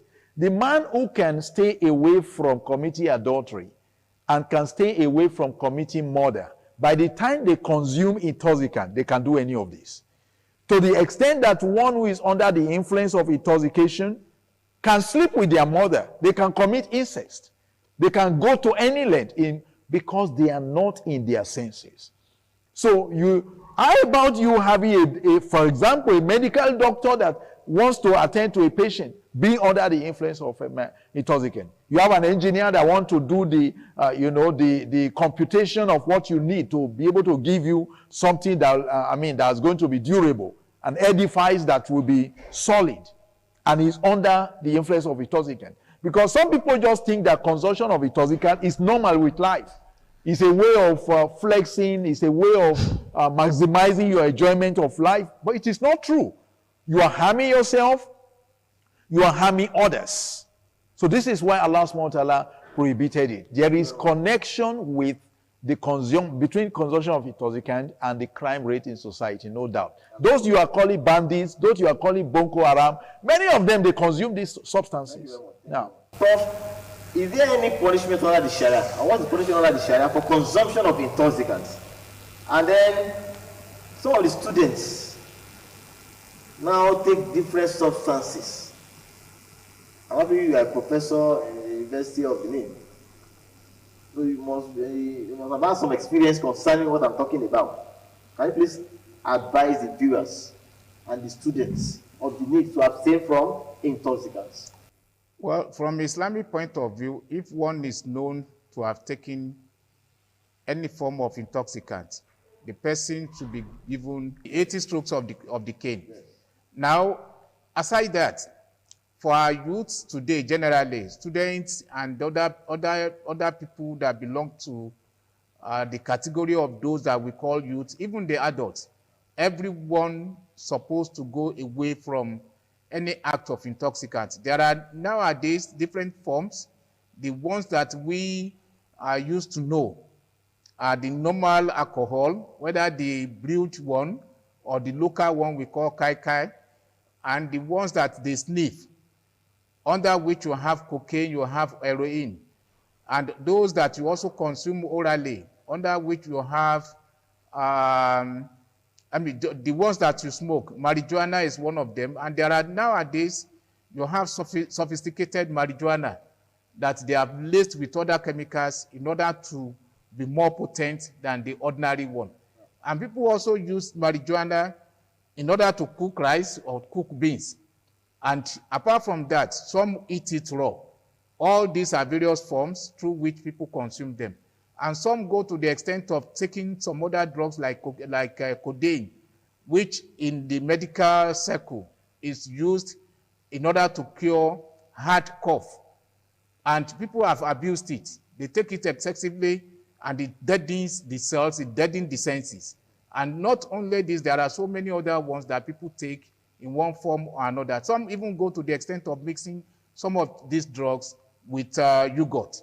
And after taking them, there is this one they call the tramadol. Even there is another one more potent than tramadol, that after taking it, the person may be rolling inside the mud. The person will lose senses, and there are so many of them that people take.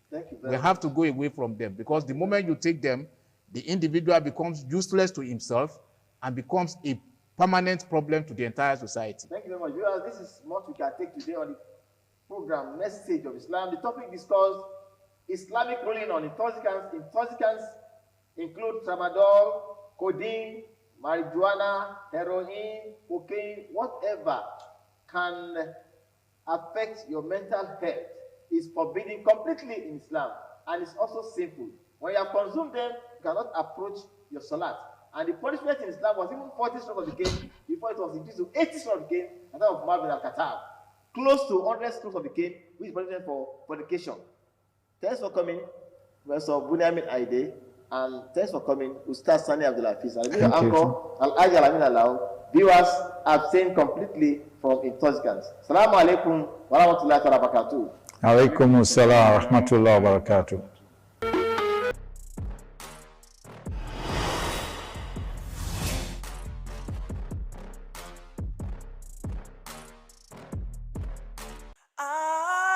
ITV, certainly the best.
The man went out to bring in thugs to come and beat her. Yeah. In a situation like that, do you think women would have seen that and still want to speak? Really, we're talking about. That's what I said. So when they bullied her, if she's not bold enough, she will shut up. What is your advice for girls out there that are so desperate to be married? We women, we have to be really intentional about our parenting. If you know a child is being abused, or you see signs, a bruise or a child, it has to be investigated. People barely even breathe when they are going for a shrebi and something. Party. You have to be smart. Can't sit if down. You see where they are dressing them or dragging on both sides, you cannot breathe. And these women will stay in those events for hours just to keep up with that beauty trend. Is that healthy? That's not healthy. I am Patricia Uremu Gabriels and we're reaching you live from our Lagos Network studio. Of course, Women in Conversation is a program designed for women to discuss about themselves.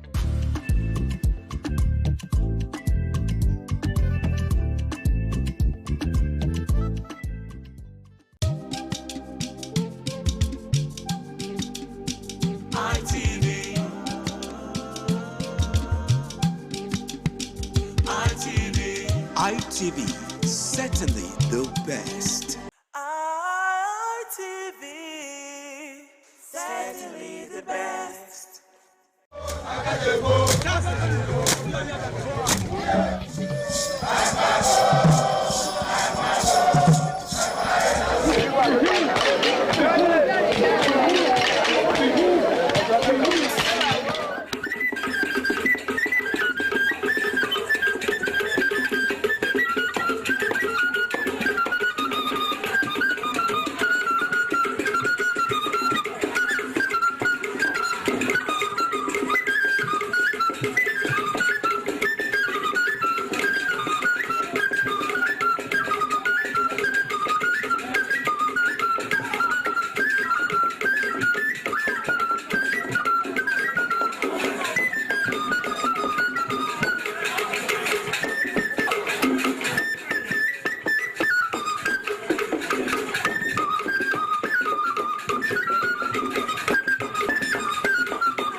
It's always an exciting time to have you join us on the program Heritage with yours sincerely, Oluije Oyikokai. Now, today on Heritage, we're taking a trip down to Namibia to go see what they have for us. Now, Namibia has a population of 2.8 million people and they gained their independence from South Africa 1990. Yes, that is history for you today on Heritage. Now, with yours sincerely, Oluije Oyikokai, we will be taking a trip, yes, down to Namibia. Let's go see the special dance they have for us. Don't go nowhere, don't touch the dial. This is the special Tumpahoking dance of the people of northern Namibia. These people are associated with the Kavango region of Namibia. The Tumpahoking Cultural Dancing Group is a group of students based in Namibia that performed traditional dances. This group is active in bringing vibrancy to cultural heritage of the people of Namibia, especially during weddings, particularly in the northern Namibia.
Kuna ni abda kumamela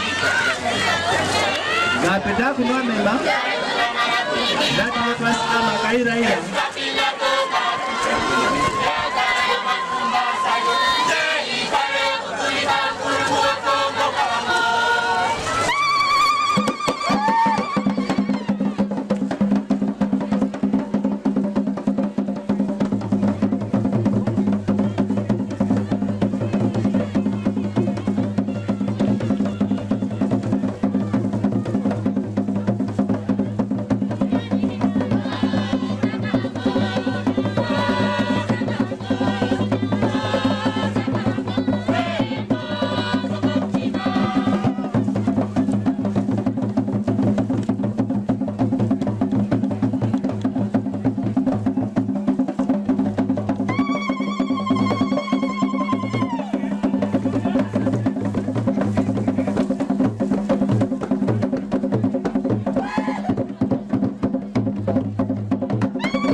The performance is characterized by a frenetic, shaking and highly agile dance style where the dancers uses the seats to move rapidly.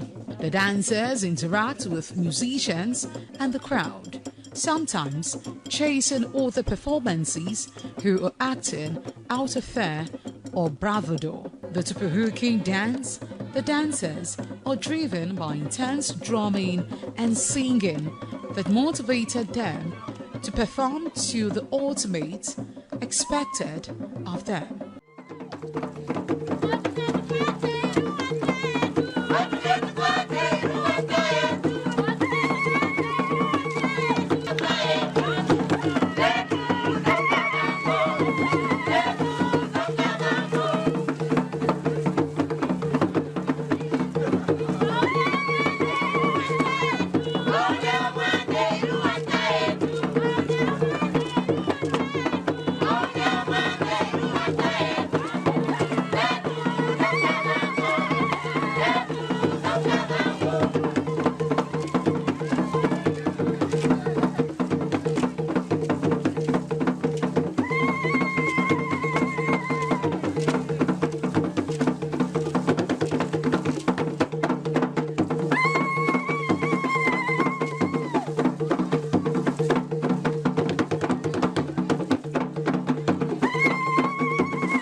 kita wakili wetu wanapata.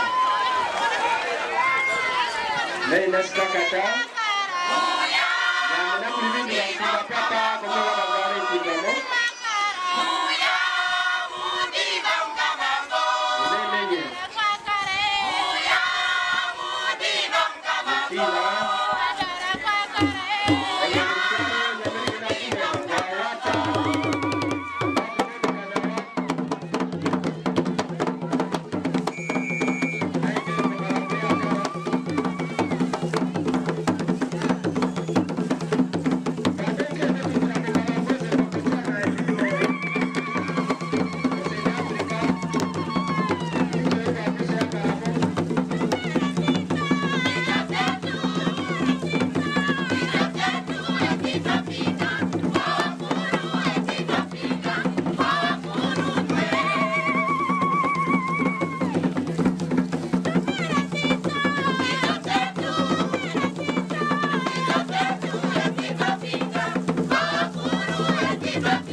Sure, it certainly has been an exciting time today on Heritage, all the way from Namibia. Yes, it has a population of 2.8 million people. Yes, that is history for you.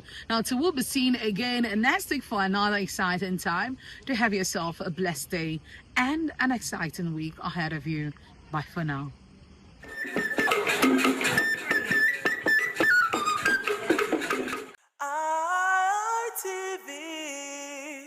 Certainly the best.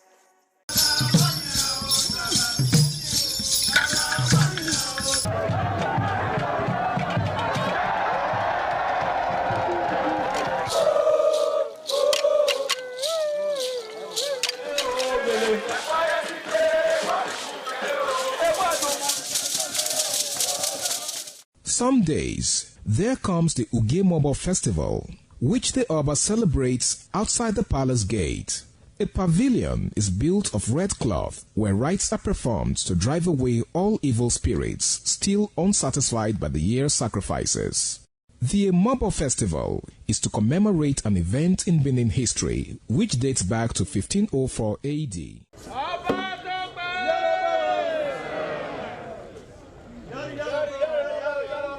Yari yari, Oba Tope! Yari yari, Oba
The Oba of Benin added a colorful mood to the year's celebration as he walks round the city center amidst cheers.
ITV, certainly the best.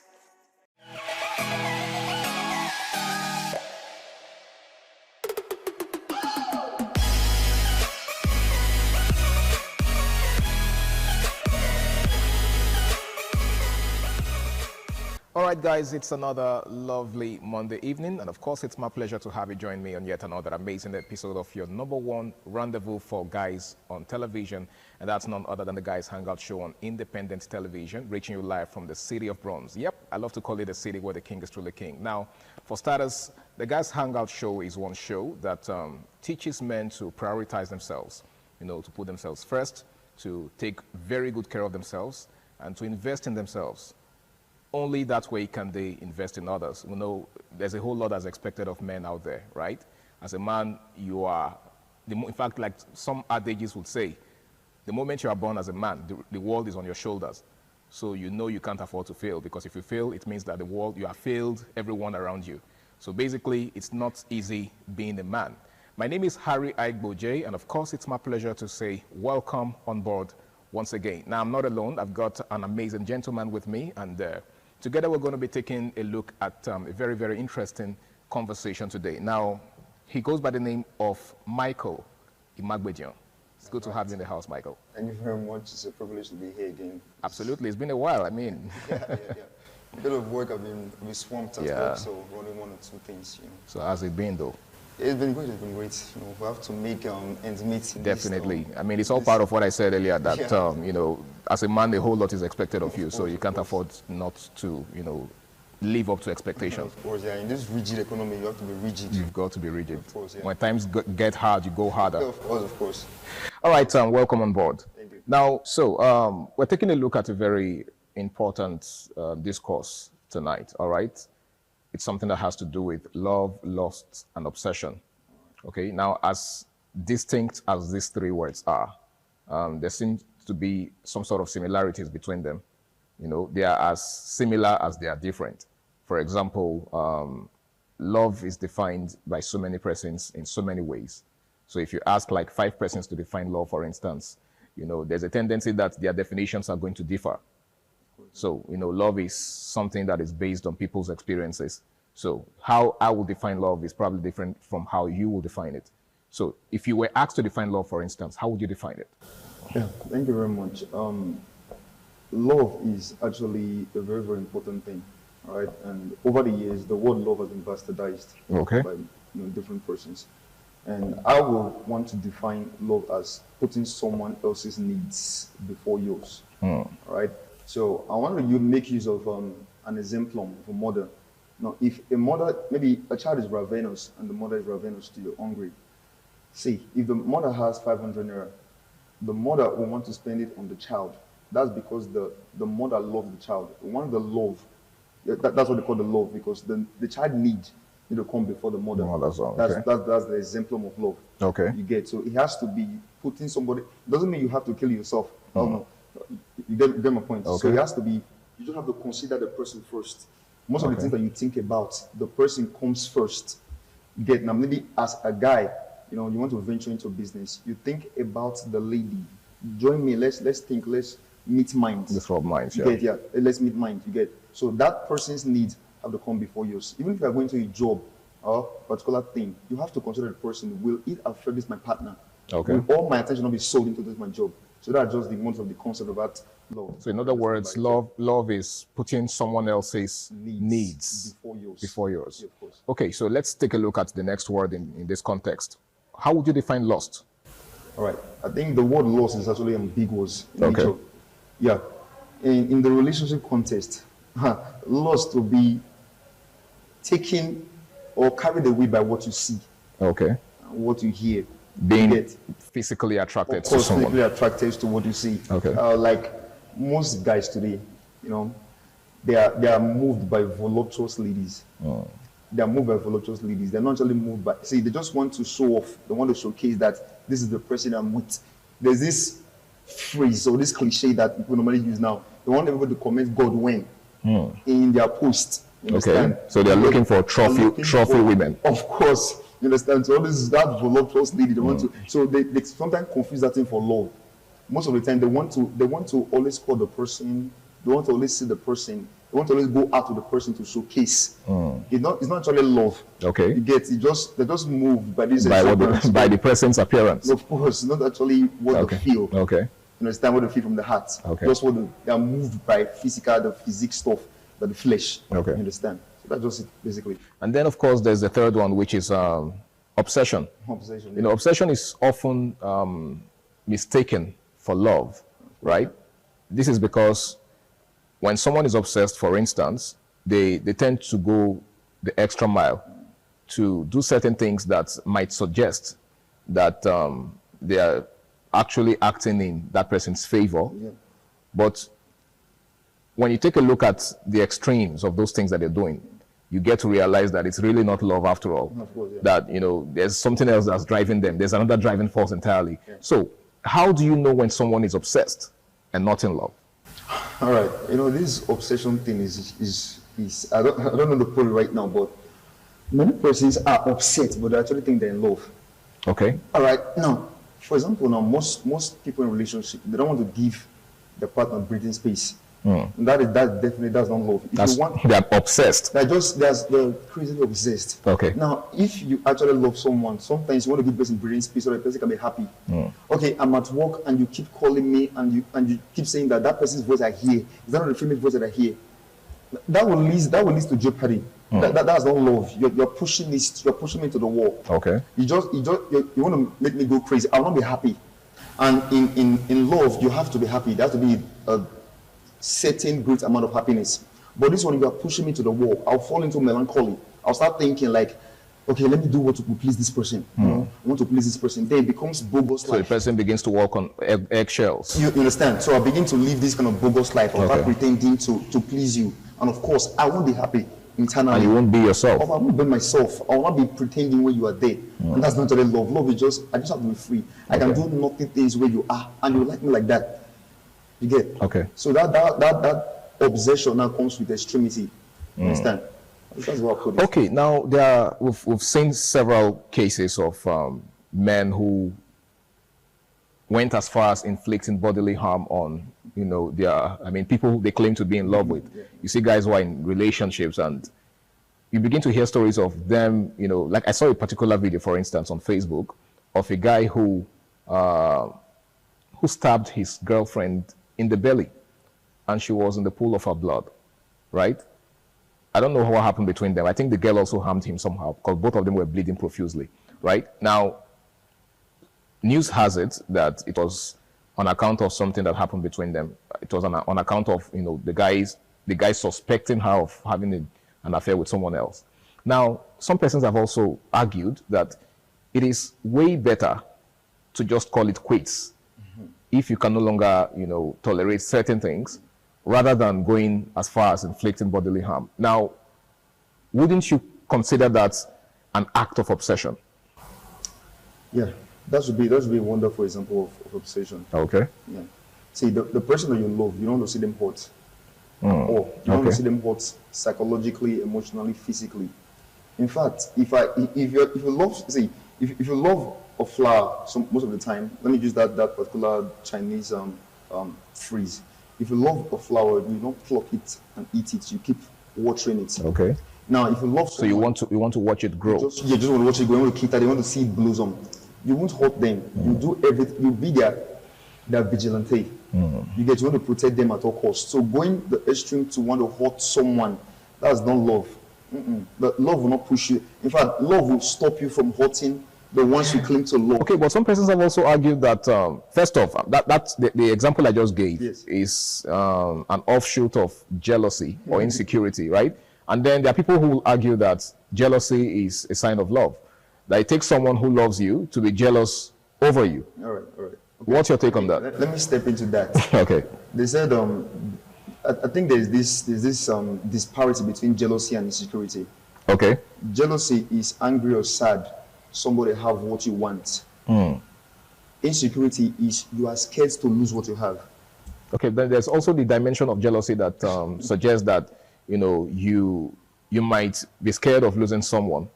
For example, you're in a relationship with someone and you're scared that the person you're with might be giving attention to someone else, which might lead to you losing that person to the other person. That's what I'm saying right now. Okay, so you think that is not jealousy? No. See, if I'm feeling insecure, I'm afraid that they want to come and steal something from me. The jealousy, like the denotative meaning of jealousy is like you're angry or sad that somebody have what you want. Okay. This your partner is already yours. Okay. There's no need to be angry or sad for that. But insecurity is you are scared to lose what you have. So people actually misconstrue both of them. You understand? Okay. You understand? That's what the concept about it. Now, we've seen people who claim to be in love, but if you tell them, okay, for example, there are some ladies that will tell you that, say, some guys cannot stand a sexless relationship, right? And then the moment you tell some guys that, see, there's no sex in this relationship, we're just going to keep it, you know, casual, you know, keep it as platonic as possible. And then they'll tell you, no, it can't work. Now, how can such guys claim to be in love? Do you think that's love? Do you think love is possible without coupling, without sex? Yeah. Because we're looking at this now as regards, you know, the lust part. You know, this is like a tripod: love, lust, and obsession. So I want us to look at it holistically. So do you think it's possible for someone to be in love without being lustful? Yes, thank you very much. That is very, very, very possible. In fact, I think it's more healthy not to have sex, especially in this period, not to have sex in a relationship. Okay. Because most times right now, you see some guys, they get tired of the relationship when the sex becomes too much. Before you know it, they want to look elsewhere for fresher meat. You understand? So okay. It's actually do possible. You mean, do you by any means, are you by any means referring to over familiarity? Yeah, over familiarity. So you get too familiar with it? Yes. Sometimes maturity comes in. Maturity. What is that? Let's have a talk, right? Let's have a tete-a-tete, like what should we and what should we not do? See, if the girl says she doesn't want, that's when the love comes in. You have to respect it because it's not bad for her to reject sex. She says she wants to keep it for you. As a responsible man, you should applaud her. Okay. And do your level best to protecting that stuff, protecting everything about it. Knowing very well that it's still going to be yours in the long run. Yours for eternity. So okay. You don't have to rush. That's where the love comes in. So most of the time, love brings in understanding. No matter how crazy somebody can be, it brings in understanding. Sometimes that love for that person. See, if the girl says, "I don't want that," if you force yourself or you get to do it, maybe against her will. Yes, you will hurt her, and somebody that you love, you can't hurt the person. So that's where maturity comes in. You know, so that maturity there have to be this agreement, this consensus that we don't want this particular thing now because, well, it's not actually a need. It's not actually a basic thing that we need right now. Okay. Because it's just like a flash before it's gone. You know, sex ends once it ends in bed. It doesn't continue. Okay. The feeling is ethereal. We know that. Okay. But it's just, how do I put it? It's ephemeral. You get it's just lasting for a very short time. Okay. You get so it's not something that prolongs. So if you really, really love the person, you want to see reasons why the person say, "I don't want, and I'm not keeping it for you." That's better. As a man with sagacity, you need to understand that. Okay, I'm good with it. Okay. You get and you flow with it, and you see everything going smoothly. Understand? All right, thank you very much. Just in case you're just joining us, it's the Guys Hangout show on Independence Television, and tonight we're taking a look at love, lust, and obsession. Now, it's a very interesting topic because, like I said in the opening, these three concepts are closely knitted. They are closely related, and if care is not taken, there's a tendency for you to get them mixed up, right? But they are, three distinct concepts. All right? Now, Mike,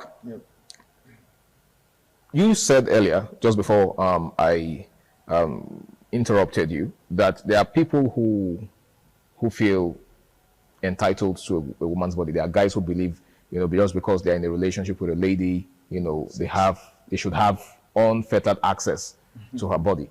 Now, if you tell them what you just said, that they have to respect a woman's decision to keep herself till marriage, they will also tell you that, well, at least I'm taking care of her. Does that also mean that I should withdraw my finances or do you understand? What do you make of that kind of notion? All right, that's a poorer mentality. A man that has future plans for a lady and matured upstairs, we don't want to do that. First of all, I don't think she forced you into spending for her. Okay. It was out of willingness. But we've also seen situations where a lady would, gaslight or manipulate a man into spending for her. Some of them don't outrightly ask. Yeah, of course. Yeah. You understand? I mean, Valentine just, came to an end. And of course, you know what that means. A lot of guys were under intense pressure, to live up to certain expectations, like, buying gifts, sending money, taking care of her and all of that. Some of these ladies don't outrightly ask. Yeah. They just, all they do is just complain and tell you, oh, I need to make my hair. Begin to compare you with. Do you understand? And begin to, in fact, some of them will even tell you about their friends and what their friends' boyfriends are doing for them. Guess what? Do you know that my friend Benedicta, the boyfriend, exactly, indirect. So exactly. So some guys see that as an indirect mode of making demands or making requests. What do you make of that? All right. If you don't have, let the person know you don't have. Okay. That's where it comes. In the outset of the relationship, you should know you should want to get, to this thing with, the person, this extravagant person. This person is spendthrift. Only want to ask you for money and everything. It's not the kind of person you are with. You're dealing with, okay. When at the outset of the relationship, you knew that this is the kind of person that he is, and you went eventually. So you're saying that guys should take their time to vet, of course, ladies that they are getting involved with. Them, but not for too long. Okay. You don't be too long. You can study them. You know the kind of person you are with. Because some of them can just change up their colors that camouflage. And surprises relationship. Okay. Understand? So the truth of the matter is that most of these guys, they don't force you. See, if you know your pocket, go along with the pockets. You don't have to kill yourself. If a guy dies because of a girl, another guy will follow. Continue from where he stopped. Oh, not just that. Another guy will follow her to your burial. Yeah. That's the painful part of it. So you don't have to die for a lady. Do the way your pockets can cut your coat according to your cloth. Of course, according to your cloth. You understand? So just do the way you think. Don't go beyond that. Don't go beyond to please. Human wants are insatiable. Okay. You can borrow 1 billion for her. She will still go for somebody that will give out 5 million. Okay. So just do your level best and leave the rest. Understand? So a mature lady will understand. A mature lady. Of course. I think that's very key because the sad thing is a lot of, just like you said, a lot of guys do not take their time to study the kind of ladies that they're getting involved with. Moved by what they saw. Let me just go into a bit. Later, we'll begin to understand ourselves. Sometimes predicament begin to come up. And it begins to reveal people's true colors. Good. That's when you now hear that if I knew this how you were, I wouldn't have entered a relationship with. That's a pang, for people to hear. If I knew you were like this. Okay. You knew from the outset. You just turned the blind eyes. So you mean guys tend to ignore the red flags from the start? They just tend to, I beg, and this is the kind of person I want body-wise. Just enter. But later they begin to see some terrible things. Surprises. Okay. You understand? Now, you said something earlier about the fear of losing, one's partner as one of the reasons why some guys do what they do, right? Now, do you also agree? Because some persons will tell you that, say, if you want to know if someone loves you or if something belongs to you, or if a bird, I think there's an adage like that. Like if you want to know if your bird is loyal to you, release it, let it fly away, right? If it comes back to you, then it's yours. But if it doesn't come back, then it means it was never yours in the first place. Do you think that rule also applies to relationships? No, of course. Yeah, somebody that really loves you will not want to see you be alone. The person will wants to be with you.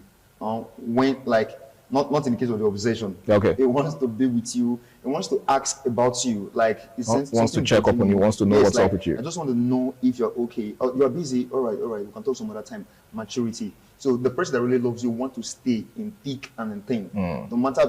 See, the person that really loves you, if a problem arises, it won't threaten you with, I will just leave you, we'll break up. That's childishness. The person that really loves you will be like, okay, after the altercation, all right, it's okay.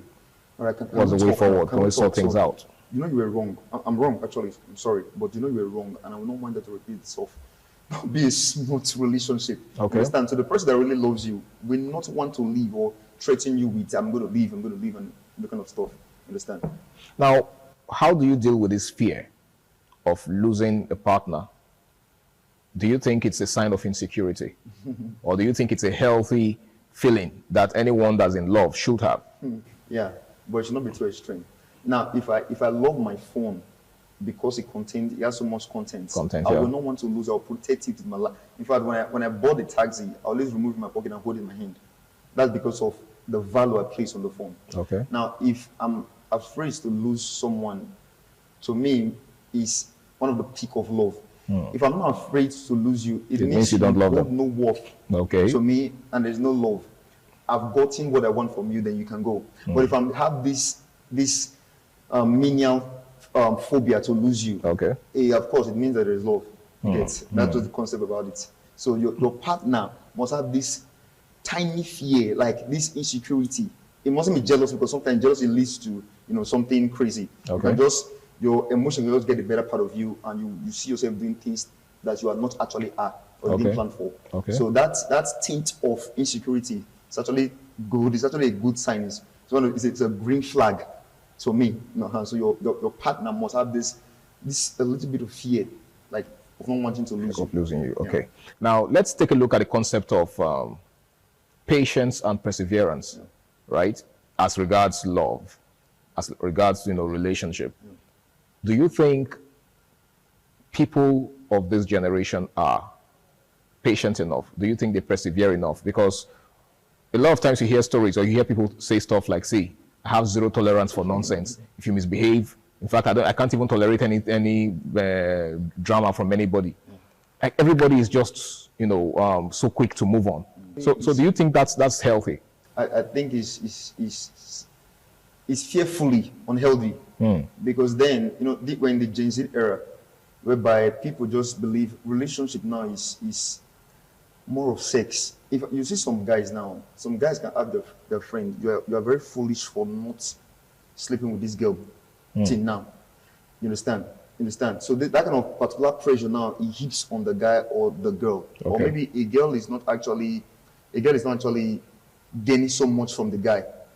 There's this pressure from the friends that you're not actually gaining from this guy. Okay. Now, for the patience talks inside, now the patience there is not actually there anymore. They just see, most of the females want to make quick money.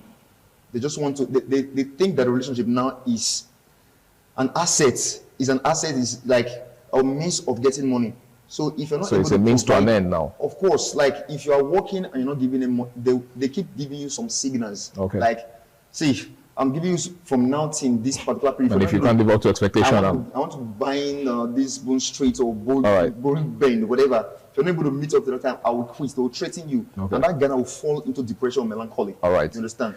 Okay, thank you very much, Michael. I really wish we had more time to, expatiate on this. We really do have to go. I want to say a very big thank you to you for being a part of the show. We've been taking a look at love, lust, and obsession. Now, these three concepts are very, very related, but at the same time, they are different. They are distinct, okay? But here's the most important thing in all of this.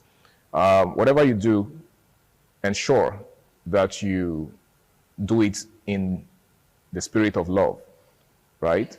See, there's a tendency for us to be selfish sometimes, right? We just get carried away by what we need and what we want, but it must not be at the expense of someone else, okay? Yes, we advocate that guys should prioritize themselves, but at the same time, you must understand that you do not exist in a vacuum. So whatever you do, put the interest of your partner into consideration.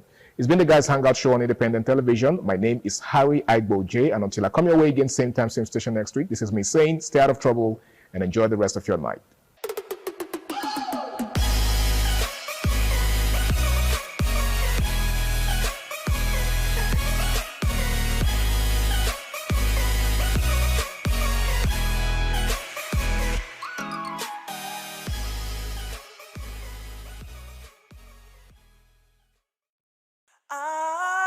ITV, certainly the best.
Agbetuwa.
Ojode aṣáájú ẹ̀ abẹ́rẹ́ tó pẹ́ ẹ̀.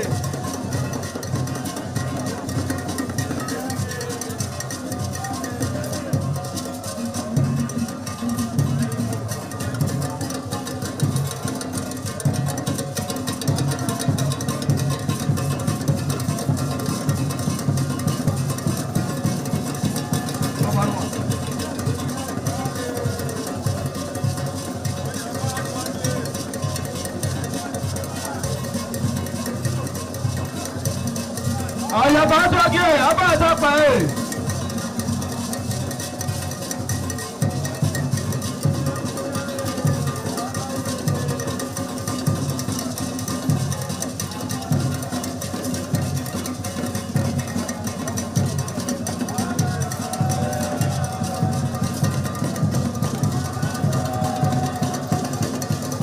Àdáyé aṣáájú ẹ̀ abẹ́rẹ́ tó pẹ́ ẹ̀.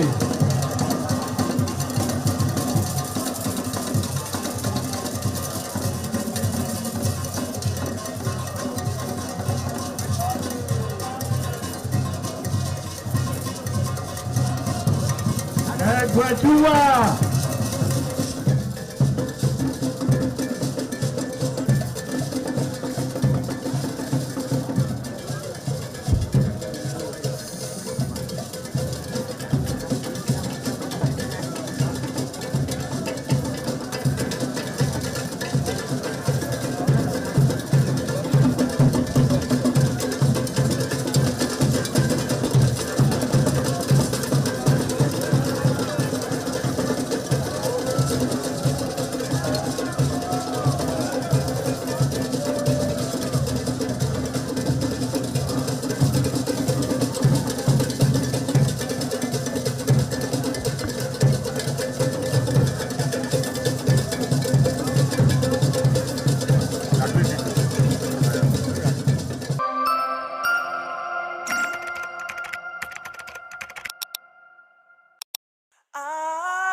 ITV, certainly the best. ITV, certainly the best.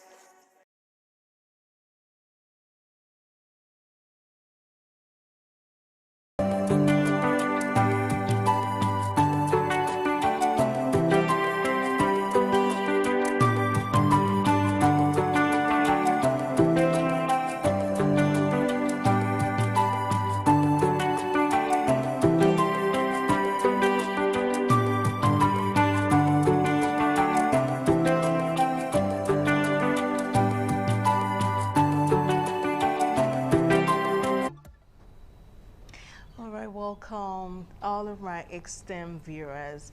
This is a new year, you know, the month is about to end, but our dreamers and doers, have you ever looked in the mirror and wondered, who am I really? And who could I become? What if I could just hit the refresh on my own life story?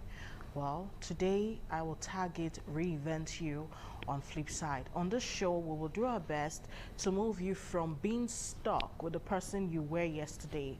We're going to help you unlock your mindset shift. We're going to help you hack habits and make you dare to rewrite your own rules. So whether you're craving a career pivot or just a creative spark, or maybe you just want more joy in your daily grind, well, consider this your invitation to press play on your next chapter. If I were you, I'll just grab a book, open my mind, and turn my life around. This is not about New Year resolution. So today is going to be the most exciting project you will ever work on. Let's begin. We're going to be having Susan Dari all the way from Lagos.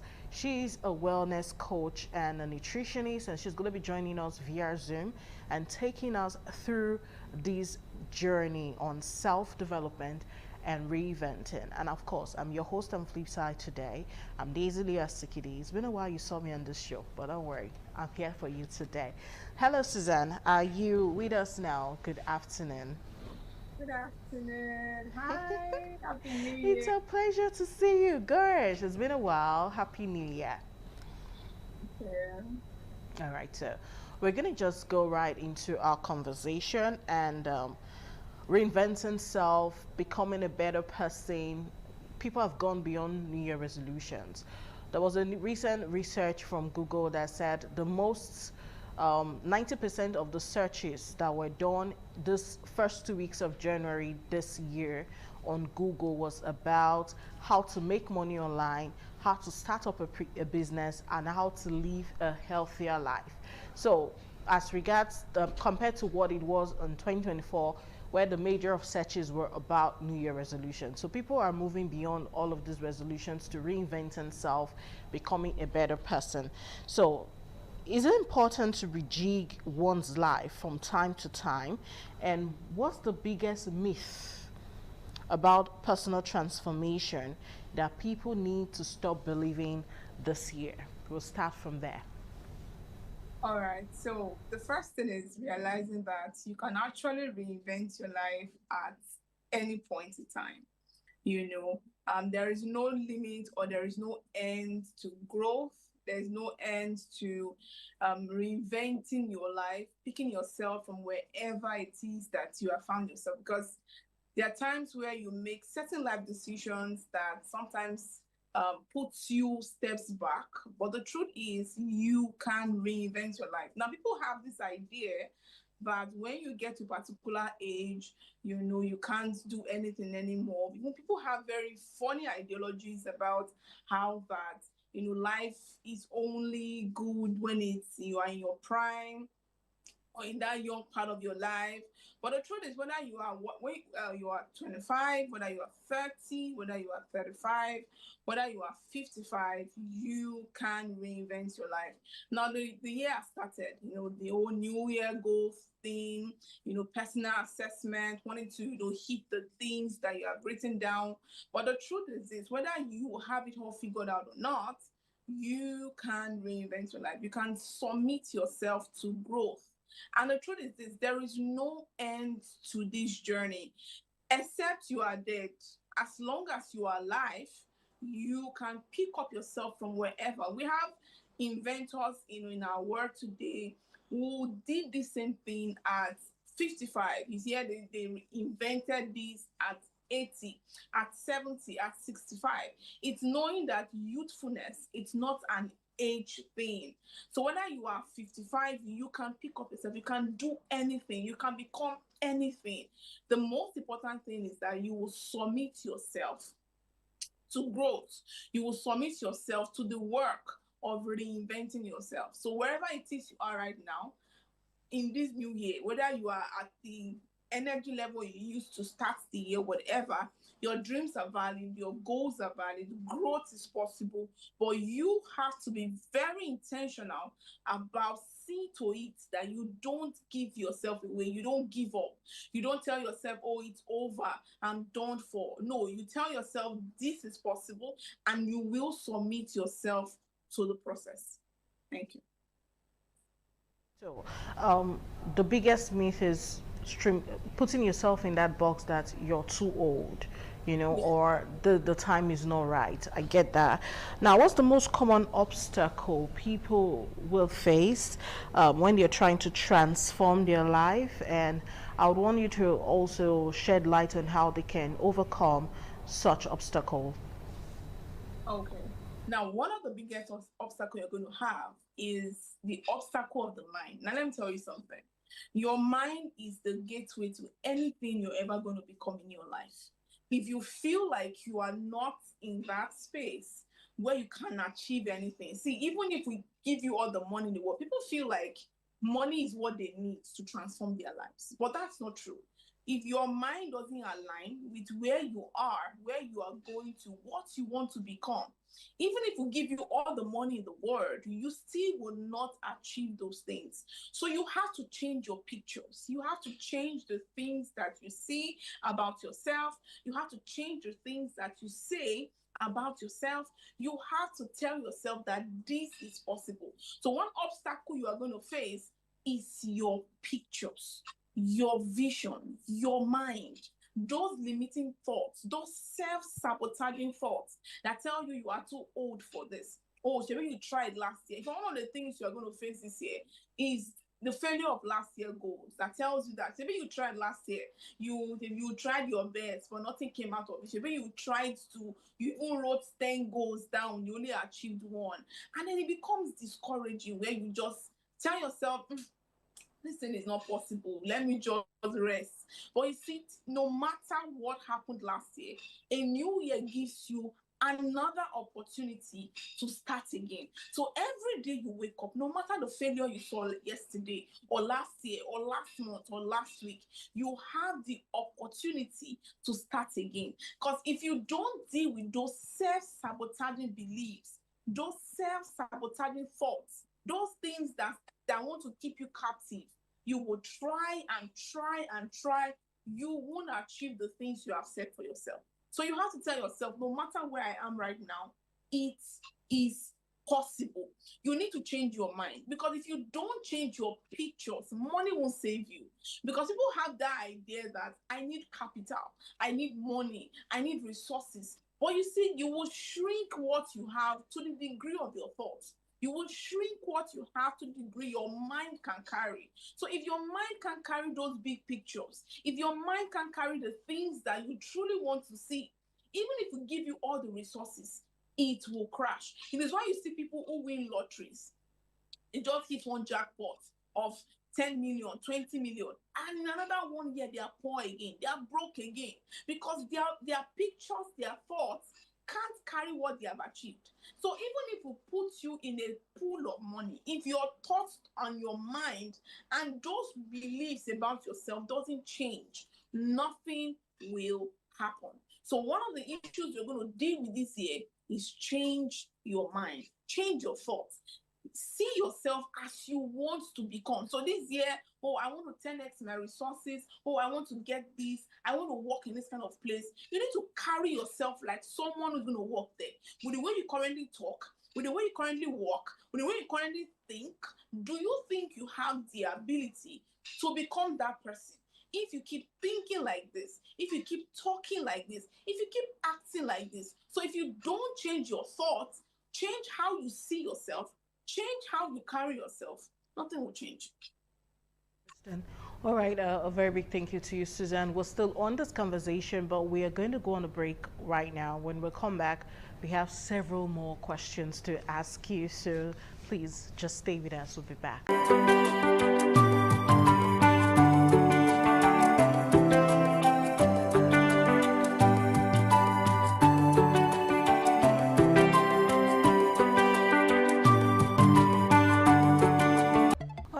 Welcome back. We're talking about reinventing yourself. We're talking about self-development on Flipside today. The month is about to end, but we still have 11 more months before we call 2026 a wrap. What are you going to look back on at the end of the year to say, okay, this was where I was when 2026 started, but this is where I am now. Now, that's what we're trying to help you do. We're going to help you rejig your life. Well, Susan Dari from Lagos, a wellness coach, a nutritionist, a life coach, and she's such an expert in the field, but somehow we were able to plead and drag her on board today to put us through this journey, and I'm so appreciative of the fact that she could be with us right now. So Susan, you have several clients. I have seen several of your works online and I see the comments. You have several clients, but how do you help some of these your clients identify their values, their core values? How do you help them align with their goals? How can we align with our goals? Okay, so now it depends on what exactly you are looking at. It depends on what, so I'm going to streamline it down to health, for example. So for someone who needs to lose weight, for someone who needs to, shred a little, sometimes these people don't even know the dangers of, they are being overweight. So my job is to show them that, see, losing weight is not aesthetics alone. Of course, there's the aesthetic part. When you lose weight, you look good, you look the part. But the truth is, it's the health implication of not losing weight. Your blood pressure will go up, your blood cholesterol will go up, your blood sugar will go up. You are going to be unfit, you're going to be unwell, you're going to have different health problems. So I present them what's not if they don't do what is required of them. Now, this also applies to everybody I get to talk to around life issues. Now, if you don't take on the journey to change your life, to reinvent yourself, to grow, you will put yourself in a self-sabotaging lane. You see, whether or not you admit or you want to say yes to it, you are getting old. I mean, we're growing old. This is 2026. There was a time where we should say in 10 years' time, or in 15 years' time. 15 years' time is where we are currently. And I tell you, we will wake up one morning, we are in 2030. Time is going and time is of essence. Time is all we have for the kind of change we want to see in our lives. So if you don't see it, that if I don't take on this journey to change my life, I'll be stuck with the old. Now, so the truth is this, the better part of you is on the other side of hard work. The better part of you is on the other side of discipline. The better part of you is on the other side of the work you are avoiding. And many times people don't commit to these things because of it. It's work. For example, I go to the gym every week. I know what it feels like to drag myself.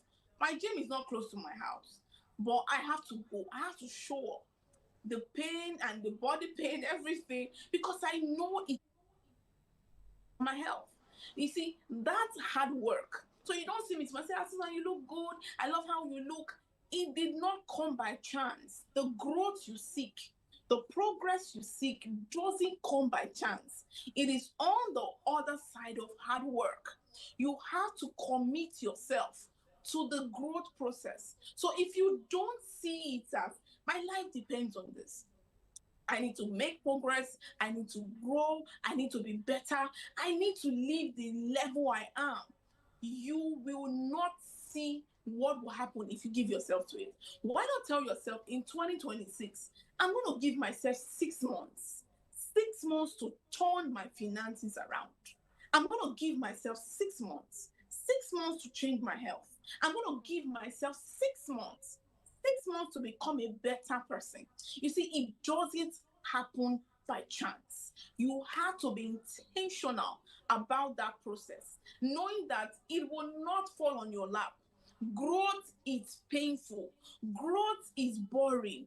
Growth is tiring, but you will commit to the process. That no matter what it takes, I want to grow.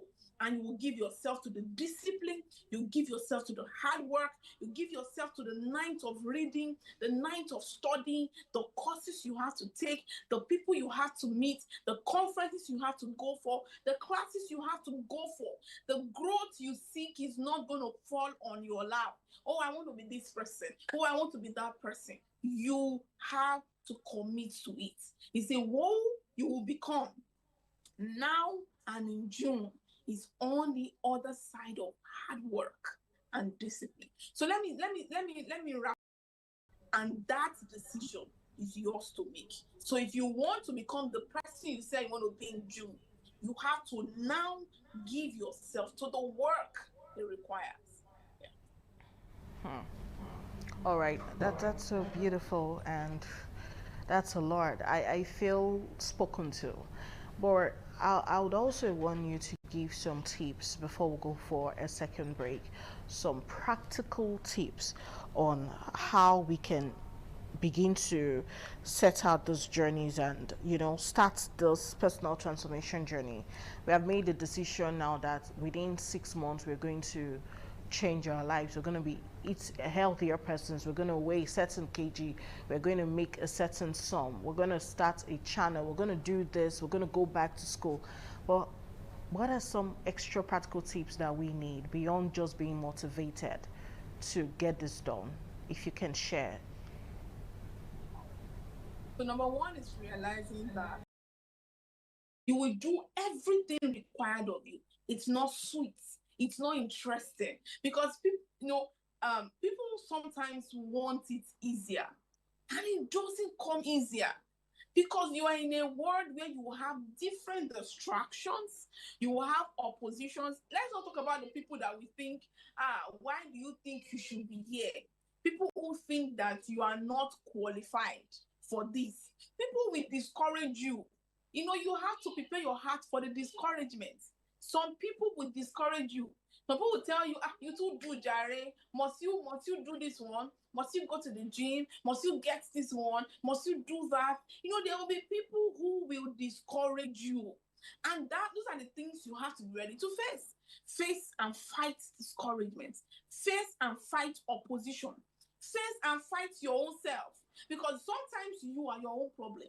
You have all the excuses. You have to kill excuses. Because let me tell you this, you will always have good enough excuses to fail. Good enough excuses to not go to the gym, to not take up the class, to not go back to school. In fact, you have valid, and let me tell you something, there can be very valid reasons why it's not possible. It is you who will decide that no matter what is facing me, I want to achieve this. I want to become this person of value. I want to become this graduate. I want to write my book. I want to release my song. I want to release my channel. I want to start podcasts. You will find all the good enough excuse, all the limiting factors, all the obstacles. You have to tell yourself, you see, whether, you know, what faith you should have in 2026. And I'm telling myself that is a faith that can stand alone. The phase where if everybody discourages you and say, you know, you don't have the money, where will you start from? How will you do it? You will tell yourself, I will, I can, and I can do this. You can stand alone. Where everybody is standing against you, you see, if you have it easy, it means what your pictures look like is small. For your big dreams, there will be people who tell you that, what will you say? Where will you get the money from? How will you fund the education? How will you do it? Do that your father does not have. You know, they will give you reasons why you should fail. It is you who tell yourself, I can stand alone. This year, I must transform my life. This year, I must become this person I should be. This year, I want to be this. I want to be that. You will burn the midnight candle. Sometimes you have to use your own money to start out. You see, there are many things you will do in your life. People will meet you halfway. The investors will meet you halfway. The people who will help you will meet you halfway. It is you who will tell yourself, I must become this person. So fight all the obstacles, fight all the limiting factors, fight everything that will stand in your way, that by December 2026, you are an entirely different person. You see, your life can change in 1 year.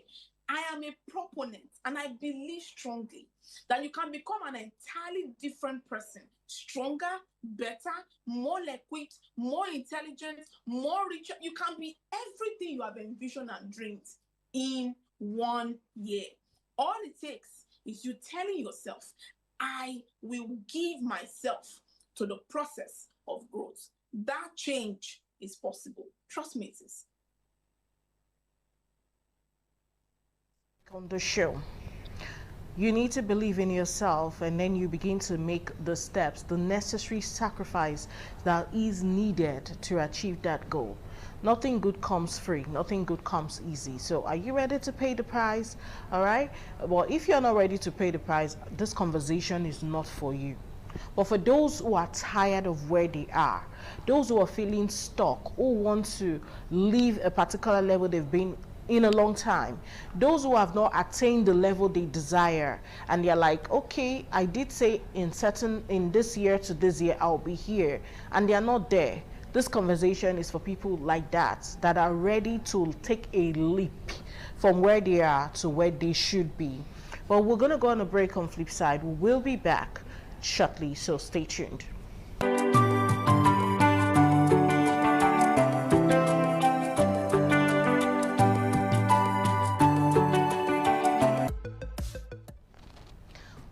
Thank you so much. The program you're watching is Flipside, the other side of the news. So it's no longer news that this is a new year, but what is out at the back of the Happy New Year is what you make of the new year. And we're just doing our part on the show to ensure that you set the right goals and you achieve those goals that you set for yourself this year. I have a guest on the show today, and her name is Susan Dari, and she's a nutritionist, a wellness coach, a life coach, and also she's one of the biggest podcasters out there. She's always on social media live giving talks, and I think she even has one of those coming up on Instagram at 8 p.m. to talk about juices and snacks, you know, how to make healthy snacks and healthy juices, just coming right up. But for this conversation today, we're focusing on personal improvement and reinventing. All right, we've talked about a lot of things, a lot of aspects of it, but at this time, Susan Dari, I want you to help us, because there are times where you're trying to do better for yourself and it seems like everything has stalled. You've hit a plateau. You're no longer advancing beyond where you are. Or some other times you just meet some sort of challenge, stumbling block that seems like it's taking you back. You've gotten 10 steps ahead and it's like you're taking 5 more backwards. You know, when you get there, it can be very discouraging. So how would you advise people to handle setbacks or even failures on their transformation journeys? That's my question. All right. So one of the things, you know, I think I said at the one of those questions that one of the things you're going to face is discouragement, you know, where it looks like it's boring, it's slow, you know, sometimes you put in for stuff, it doesn't work. Sometimes you encounter those kind of situations where it feels like you are taking steps backwards, or it looks like what you put out for did not work. You know, those things can happen. But one thing I'm going to tell you is this: don't be discouraged. Don't give up. You see, I was reading something somewhere about someone who tried out an experiment 999 times. Do you know what that means? In fact, 5 times gone, we're already tired. Someone tried something for 999 times. It failed. It was at the 1000th time it worked. And today we are enjoying the fruit of someone's not giving spirit, not giving up spirit, someone's resilience. You see, in this world, if you're going to amount to much, if you're going to achieve the things you want to achieve, If you're going to become the things you want, you have set your heart to become, then you have to have that spirit of resilience where no matter what you face, no matter how bad it becomes, no matter how it looks like, you will not give up. You will not quit. You will keep trying and trying until you get it. So that JAMB that you wrote last year that you failed, you have to apply again. You have to go back. You have to apply again. You applied for your visa to leave the country because you wanted to further your studies. Oh, I tried before, it failed. You will go back. Everything that you failed out at, you will go back. You will try again and again until it works, because it will work. It will work because you did not give up. There are many people tomorrow who will be grateful for your resilience. So there are times you're going to hit a plateau. You tried weight loss. You lost 10 kg, you gained 13. Your moves just got messed up. You will go back to that gym.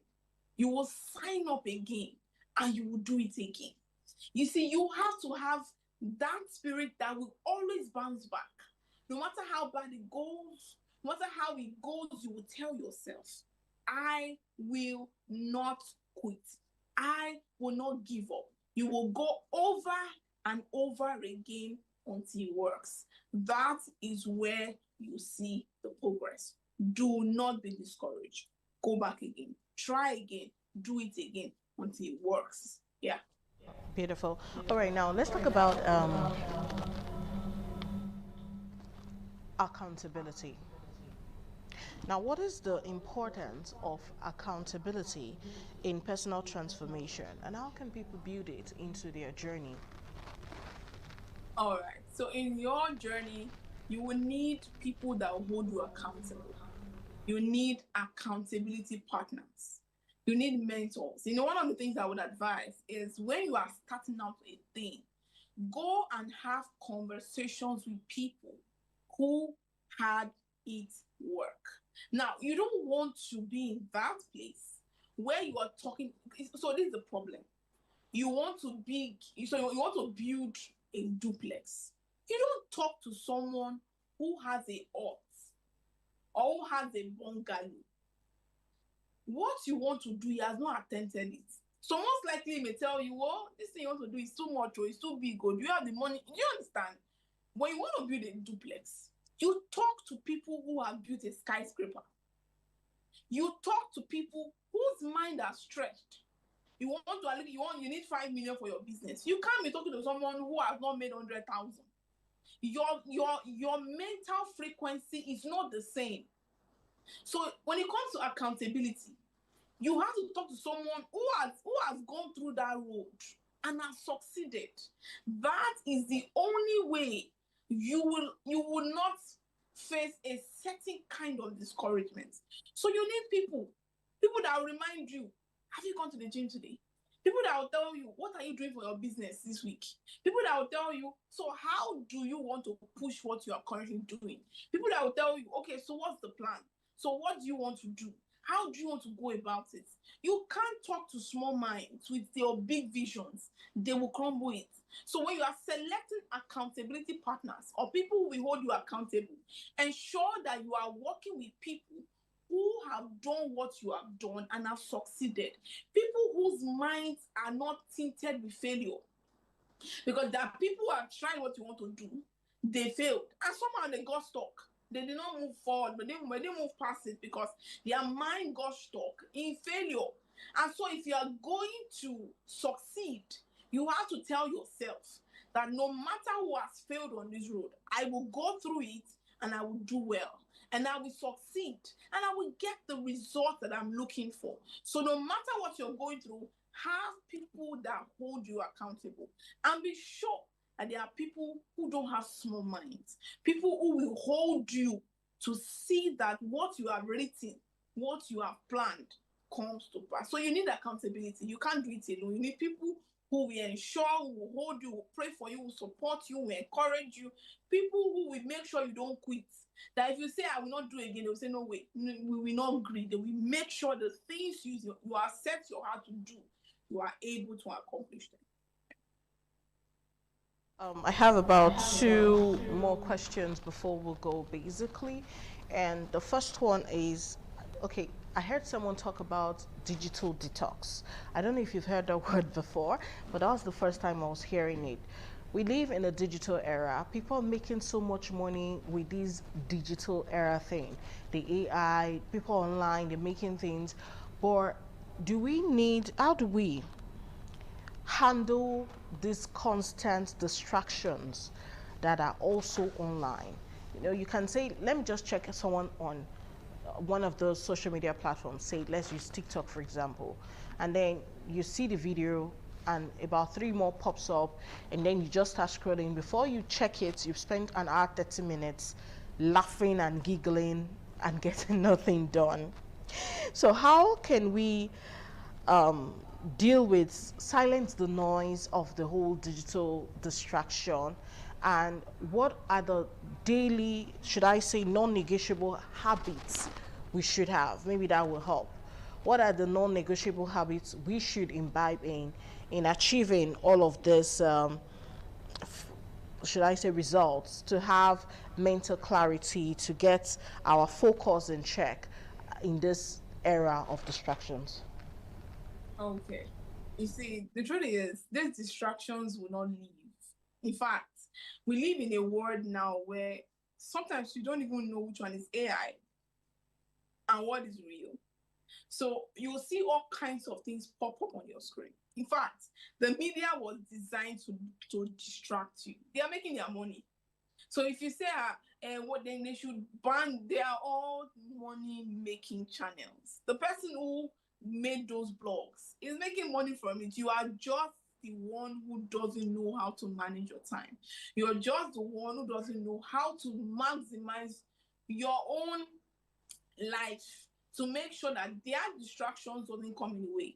So what you have to do, because the truth is, you need to know how to block off. You can't be on the internet 24/7. WhatsApp was designed for your distraction, because from one chat to another chat, you go on one reel, and the reels are getting more interesting. My goodness. Sometimes you just want to stay on someone's page, watching their videos, their content. You said you are going to sleep by 11 or by 10, and this is 4 a.m. in the night. You are still on that reel. You are still on that you are not left Instagram. Then next you say, let me just watch one, and you know, TikTok is so funny that one swipe, you are somewhere else entirely, and you go on and on. If you are not disciplined, to tell yourself, I need to study, I need to focus on my business, I need to write in my book, I need to do this content, I need to do, you see, it's not because you won't have steady distractions. It's that you have to come to that point where you can deliberately fight them. If you have to use Do Not Disturb, please, if you need to download apps, there are apps on the Play Store that can be blockers, notification blockers. That once you spend too much, if some phones have those features where if you spend too much time on the phone, the app close up. If you have to do that, do that. If you have to tell someone, please, by 11, if you have to set alarms on your phone that tell you, close that phone right now, go and read, go and drink water now, go and write. If I do everything you can to fight the distractions, and you have to be deliberate and disciplined as possible. If not, this year we end, you would have achieved nothing. All you would have done is that you watched 1,500 reels and no work was done. So if you are going to achieve your goals, then know how to deal and handle and whatever you can do to make sure distractions, social media distractions, do not choke you from achieving your goals. Yes. Susan, we have just one more question before you give us your final words and advice to my diehard viewers that have been here from start to finish. All right, so the question I have right now is, you know, the line between contentment, self-improvement, and self-acceptance is a bit blurry. It's a bit complicated, you know. So how do we know when to strive for more and also know when to practice contentment? I'm just talking about this as regards even using money. There are those who are pursuing constant pursuit of more money, and they see those around them. It's a motivating factor. They want to get more. They want to get more. Before you know, they're already putting their hands and engaging themselves in all sorts of illegality just to make more money. And I'm not saying we shouldn't make more money, or even let's say we want to gain weight. Oh, women that are a bit thick are the ones in vogue now, curvy women. And then you begin to take pills, you do these, you're squatting, and before you know it, you're motivated, you want to do more. You're even doing exercises that might end up hurting you. Okay, you want to lose weight, and then you have lost weight to the point you're now anorexic. I'm just saying there's a thin line between contentment and strive for more. So at what point should we say, okay, it's enough? How do we know that as you reach, so manage and fast, stop? All right. No, this is a very, very delicate question and very important because we live in a world where people show off the things they've achieved. You go on the internet, you see some people's bodies, and you are like, my God, I like the way this woman looks. And you don't know the person went under the knife, and then you start taking stuff. You know, where you draw the line is where you have to ask yourself, what do I have to sacrifice to get to the other side? Now that is where you should know, am I on the other side of the divide, or I'm already crossing the lines? What do I have to sacrifice to be on the other side? So you want to be in shape. Now you are now taking pills. Why? So it means that there is something you want to escape, which is discipline. And where do you stop? When your health begins to go overboard, you are now looking skinny, you are beginning to fall sick, your immune system is going down, now you can't keep food in your stomach, you have developed eating disorders, mental issues, you are going overboard. That is the right time to say, do you know what? I think what I'm looking for, I have crossed the lines. It's the same for everything in our lives, even for money. When you now need to do what that goes against, you see, when it begins to go overboard is number one when it comes to money, is that now you are now trying to do illegitimate things to get the money. People's life will have to be destroyed. People's life will have to be lost. People will have to lose their livelihood, their resources to enrich you. You're going overboard. You now scheme, you now lie, you now manipulate, you now steal. You're going overboard. It's when it looks like you now have to do what you should not do. You are going overboard. Why do you have sleepless nights? You see, sometimes we preach contentment to poor people, and we forget that contentment is also for the rich. Contentment is also for the rich. So you who have enough should also know when you are beginning to ask for more. Now there's nothing wrong in reaching for more. There's nothing wrong in striving to do more, to have more. But it should not be at the expense of your health, at the expense of your life, at the expense of your conscience, at the expense of your sanity, at the expense of your faith.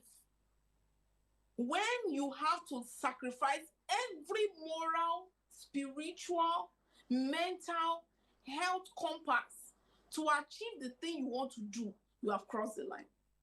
So it's a thin line, because the truth is there are also some people who are who celebrate mediocrity. They say, I don't want to over push, or those ones are mediocres. But when it's within safe limits, you are not sacrificing anything more than it is meant. Of course, you have to sacrifice your time, but it's not that you can no longer sleep in pursuit of money. You have gone overboard. Now you can only 1 hour a day, 2 hours a day. If you slump today, the money you are trying to pursue, will you get it? The answer is no. This fit body, you have so done surgery to enhance. Now you die on the theater table because you want to cut this part, remove this. What is the problem? You have gone to drink things, your kidneys are at risk. So you have to know what exactly are you sacrificing to become on the other side of the divide. If you have to cross all the lines, it's not worth it. Yeah. Gary, we're already at the end of the conversation, so if there's any last word you want to give concerning our topic today, a link you want to recommend, maybe an handle you want to give for people to follow, or maybe it's just a mentor you want to recommend to people, final words, just do that quickly so we can call it a wrap on the show. All right, so on a final note, one thing I'm going to tell you is this, that there is no limit to who you can become, what you can achieve. You know, I listen to Vusi, you can check him on Instagram, Vusi, you know, and every time I listen to him, I see someone who has changed I want to use the word, the atmosphere when it comes to success, you know, mental shifts. 2026 has come. It's no longer is coming. It has come. And, you know, you have to tell yourself, where do I want to be at the end of the year? It's your call. It's your decision. And you have to put in the work. Hard work, you know, we say things like, oh, I don't do hard work. I do soft work. It's except you are a scammer. The truth is, we cannot over-explain, underestimate, talk about hard work. So this year, don't give up. No matter what you see, don't give up, don't quit, and be ready to reinvent yourself at any point. So whether you are at that point where you lost everything in your business, be determined to start again. Whether you are at that point where your marriage crashed, you don't know where to start from where you are. Your finances, your academics, your life, every single thing. 2026 is one whole year to change the course of your life. And don't forget to talk to God about your life. It is possible with the help of God that everything you have set your heart to achieve is possible. But I want to tell you, don't quit, don't be discouraged, and don't give up. It is possible. Thank you. Thank you, Suzanne Dari, for being with us on Flipside today. I've learned a whole lot, and I know I have to start now. I shouldn't give up. There are several aspects of our lives that needs to be rejigged, you know, that needs reinventing. Just pick these principles that we've shared on the show today and apply it to them. You can do it collectively all at once, yeah, and you can decide to handle these issues individually, whichever works for you, whatever floats your boat. But make sure you are changing something this year. I'm Daisy Lewis Sekidi. A big thank you for watching. Have a great day. Bye for now.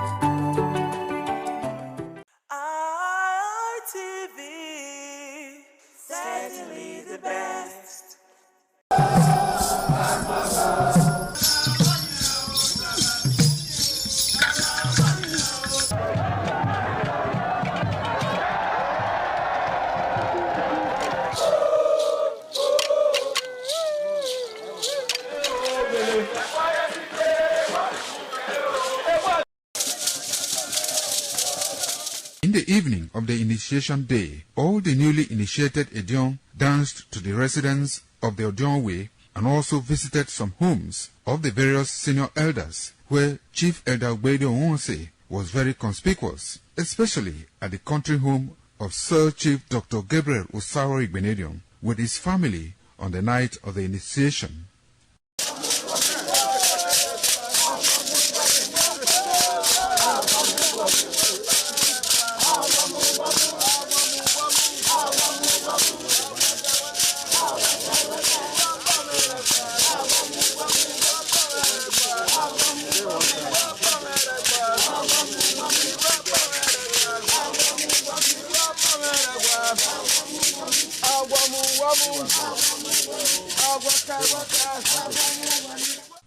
On the following morning, as part of the rites to be performed by the newly initiated Edion in Okada town, the initiates, led by Chief Edalbedo Onse, visited the Esama of Benin, Sir Chief Dr. Gabriel Osaro Igbenedion, at his Okada country home residence to pay homage and appreciate him for all he has done in the development of the community, which has placed Okada in world map. They also thanked him for his role in the success of their ceremony. They commended the Esama of Benin as a custodian of Benin cultural heritage and for revitalizing the age-long tradition of the age-grade ceremony.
ITV, certainly the best.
Thank you very much for joining us on the program, Healthy Living. What is the kidney? The kidney is an excretory organ in the body, which is for metabolism. Tuberculosis affects many organs in the body, but the common ones it usually affects is the lungs. Epilepsy is a neurological problem.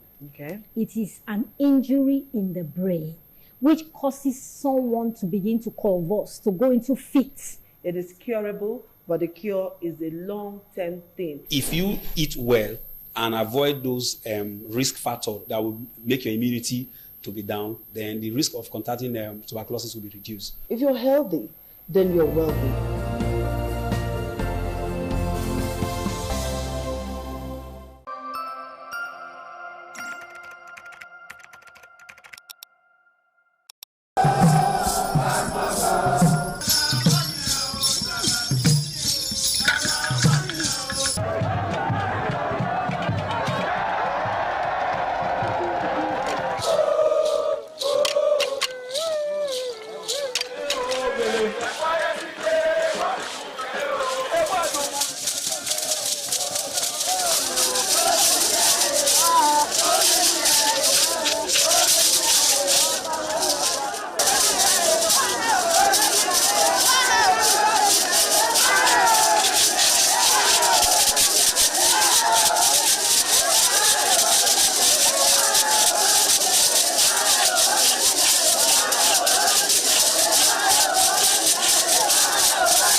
ugieni madonna imagine dio overo obesni agbe e manazo o ugieni madonna. You will have to serve the community for 30 years before you come to this stage. They will ordain you your title. Then by then you are one of the elder. This year now, we don't read the year, so that's why we can do this year.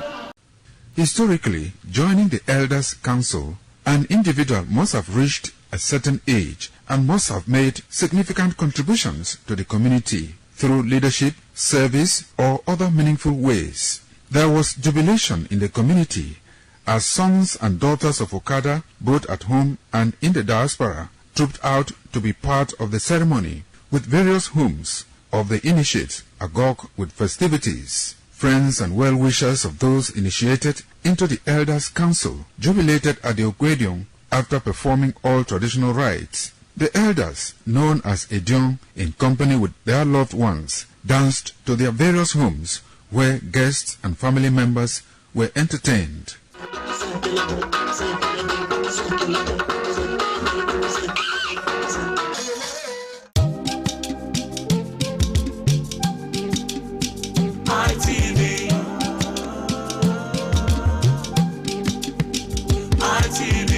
ITV, certainly the best.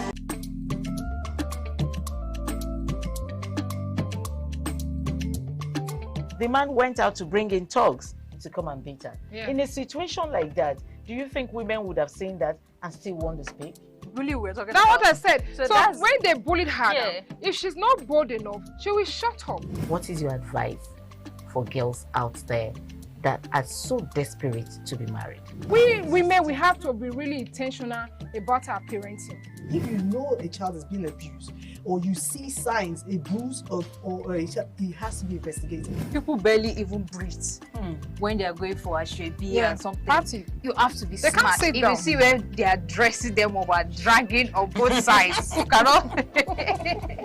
You cannot breathe. And these women will stay in those events for hours just to keep up with that beauty trend. Is that healthy? That's not healthy. I am Patricia Uremu Gabriels, and we're reaching you live from our Lagos Network studio. Of course, Women in Conversation is a program designed for women to discuss about themselves.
ITV, certainly the best. Our topic today on Woman to Woman is Safety Matters, Drive Like a Queen. And we have somebody here who is going to be discussing with us. She is a passionate road safety advocate and National Public Enlightenment Officer, head of Celebrity Special Marshals in Nigeria, as well as the founder and president of On the Highway Africa. She has been instrumental in promoting road safety awareness and advocating for responsible driving practices. Her dedication to saving lives on the road has earned her numerous awards, recognition, and respect in the industry. With her tireless efforts, she continues to inspire a culture of safety and responsibility among road users in Nigeria and beyond. Hence, she is with me on the program, Woman to Woman. Please join me as we make welcome Julie Chi Unwauha. Hello, Julie. Julie is actually joining us from Lagos. Hello, Julie. Hello, Adeso. How are you today? So happy to have you join us today on the program. So your resume is quite impressive and huge. Thank you for all you do on the road. Thank you so So much. today we want to talk about women on the road, how they can drive like queens, some of the things they can put into consideration while driving. Because when you see some women on the road, you feel very pity for them. And then you feel pity too for other road users. So my very first question to you this afternoon, Julie, is, are there anything special in a vehicle that is restricted to only the male? Or if there are other special features restricted to only women in a car? No, absolutely no, none. Okay. It's a gender free. Okay. Okay, that's interesting. Okay, now that you have said that, I'd like to ask you this other one, because we want to enlighten women on the road. Sometimes the way we drive gives room to question the driver's license we're holding. Now, what are the top distractions women drivers face, and how can they avoid them? The top distractions that women drivers face on the road, and how they can avoid these distractions. Thank you very much, Adeshua, and I want to say a very big Happy New Year to all users. First and foremost, women drivers are expected to be the best drivers on the highway, but we find out that there's a lot engaging them when they are on wheels. First and foremost, one of the top distractions for women drivers are phone calls and notifications, especially the Gen Zs that want to be there always. Or they want to have their phones on, they want to be responding to every call they receive or notification, especially those on social media. So this is a bad habit, and I think I believe they should stop it, because they are constituting danger to both themselves and to other road users. Another thing that distracts women on the road is food. They want to eat something. They are grabbing something, grabbing a drink, grabbing something to eat. This is also a no-no when you are on the steering. When you're on the steering, you need total concentration, because you are not driving only for yourself, you're also driving for the other road user. So you are expected to be very articulate at what you are doing, and also be concentrating. Most times you see women driving with their children. Children are also another source of distraction for women on the highway and on the roads too. They tend to be tending to their children while driving, and in the process, anything can happen, you know. So that's another top distraction for women drivers. And something you won't even believe, women are applying makeup while driving. That's grooming, trying to apply makeup, lipstick, eye pencils, trying to look stylish, trying to like put on their hair gears. All these are major distraction, because they have not finished making up at home, and they are rushing to the venue of whatever appointments they have, and they tend to be doing the remaining one on while they are driving. This is a no-no. So another one is when you have women driving and they are conversing with their other passengers. It's also a no-no. These are some of the ways that top distraction for women. Yeah. All right, thank you so much, Julie. Now, let's deal with these issues that you've mentioned. You talked about breastfeeding while driving, eating while driving, conversing while driving, and the mother of all, applying makeup while driving. We're not talking about the passengers now, we're talking about the drivers. I've seen a couple of women try to look good while driving. You're driving, you're powdering your face, you're applying makeup, you're doing all of that. I see them a lot, okay? So how do we address these issues? What should be the best practice? A woman with a baby, your baby is crying, you need to breastfeed. That we know that, but must you breastfeed while you're driving? We have seen a couple of women like that, so many like that have lost count.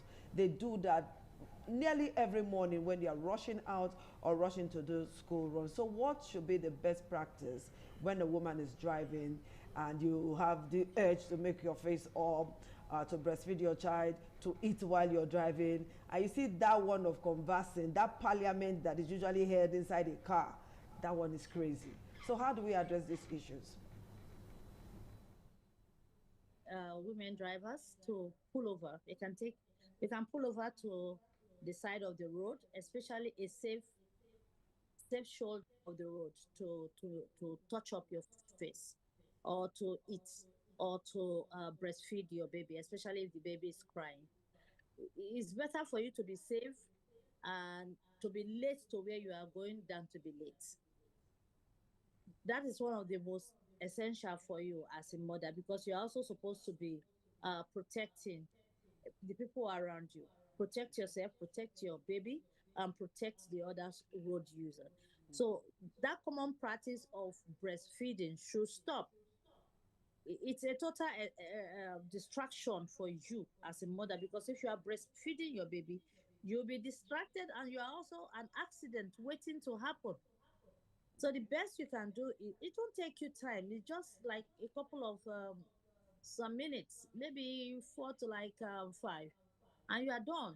And the baby will be okay, and you will be okay, and you continue your journey, instead of constituting a stumbling block for other road users. In terms for makeup, of course you can. Just pull over, put on your lipstick, put on a dab of powder here and there, and when you get to your venue, you can go to the powder room and do the remaining one. It's better to be alive. Okay, we're going to take a very short break now. When we come back, I'll be asking you other questions. Do stay tuned. We'll take that short break now. ITV.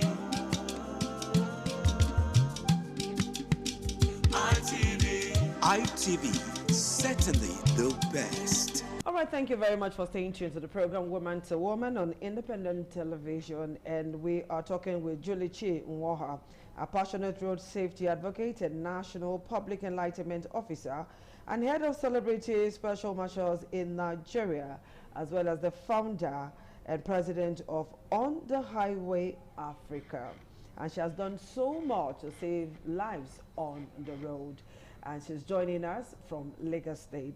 Okay, Julie, let's talk about safety for the women now. The first one I want to talk about is the issue of harassment on the road. Several times, some men are not, honestly, they are not friendly on the road, particularly when a woman is driving a fine car. They will make bad comments about that woman. They will badmouth the woman. And trust women, we will want to reply. Most of us will want to reply. And that few seconds of taking your attention away from the road, something may just happen. Usually, something usually happens. Either you hit the vehicle in front of you, or you hit the pavement, or you hit a pedestrian, or something will just happen to create gridlock on the road. So how can we deal with all of this harassment, insults, and whatever on the road, particularly from the other gender? That's more like a road rage.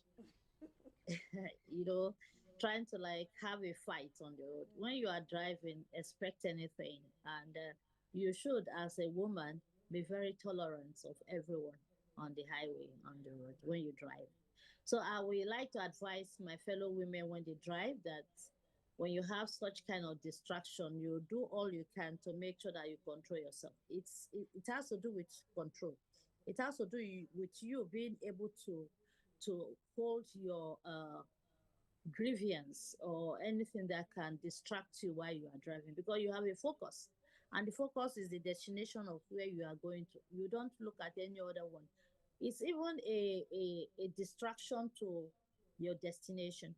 So whenever you have such kind of road rage, what you do is to make sure that you appease the other fellow, no matter who is right or who is wrong. The bottom line is that you keep peace and allow peace to reign. Even when they bat your car. There was a particular time I just picked up a brand new vehicle from one of the automotive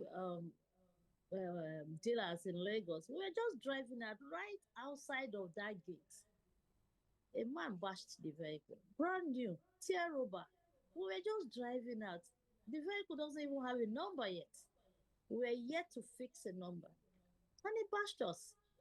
I looked at the man and I was like, what happened? He looked dejected, and from all indication, he was like very unhappy. I came down from the vehicle and asked him, what was the problem? Why did you do this? He started apologizing, and in the long run, I found out that he was a senior lecturer in one of the top universities in Nigeria, and he was having a bad day. Some people bring their bad days to the road. And such kind of bad days, and you're not supposed to be on the wheels at all. So I had to like, okay, where do we go from here? What do we do? Do you know he didn't even have the money to fix that vehicle? So that brings me to the issue of insurance. Wow. We have to like bring in insurance into such kind of matter, so that when there is a bash between two vehicles, you exchange your insurance, the policy, and then you could be taken care of, so that we'll not have someone as old as your grandfather lying down and begging you, and you will be looking at other road user will be looking at you like, you are very wicked. This old man begging you, lying down. But begging me and lying down will not fix the vehicle. So insurance will help us fix the vehicle. And I tell you, we shouldn't bring our rage or our anger to the road. That will create a lot of chaos. And that brings me to another question. Bringing anger to the road, you're fatigued, you're tired. There are some women, even when they are tired, they still want to drive. I don't know if it's a taste thing or the stubbornness in us. You're tired. You have not slept. You didn't have a good night rest. Yet you put your vehicle on the road to drive. And when anything happens, you direct your problem to village people. So how do we deal with this? That's fatigue. Fatigue can significantly impair driving ability. You take a break, stay hydrated, and get enough rest to stay alert. You take water, go to a nearby, maybe a store or a supermarket, take walk for some few minutes, and then regain your energy, and then prioritize your life. Your life is very important to you.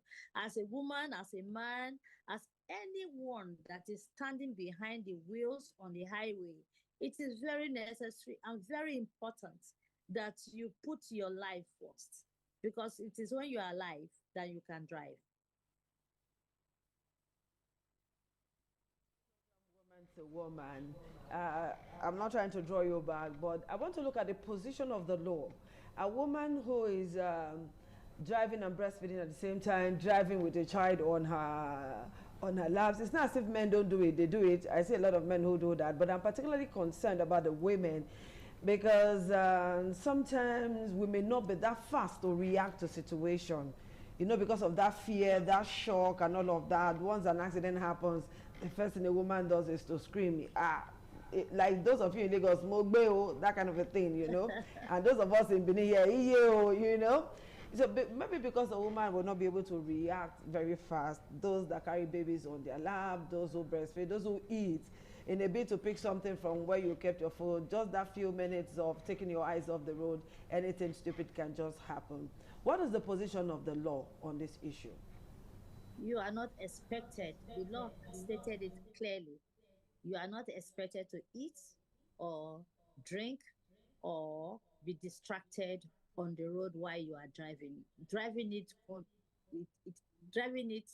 a focus. It needs concentration. And if you are found eating or breastfeeding your baby while you are driving, it is punishable under the law. And if you are caught, you'll be taken to court, and the law will come after you. You cannot escape it. There's nothing like you are begging somebody, Mogbe, or whatever, whatever exclamation you're going to make, you make it.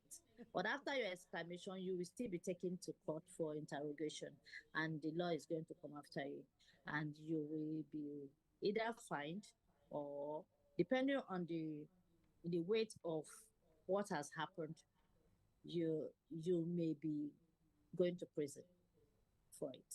But unfortunately, women still do it. Even with this enlightenment campaign that we're doing here, tomorrow you will find 4, 5, 6 women who will do this. And the issue of taking one way, beating traffic, and all of that. I don't know if some of us women keep part of our brains at home when we're driving.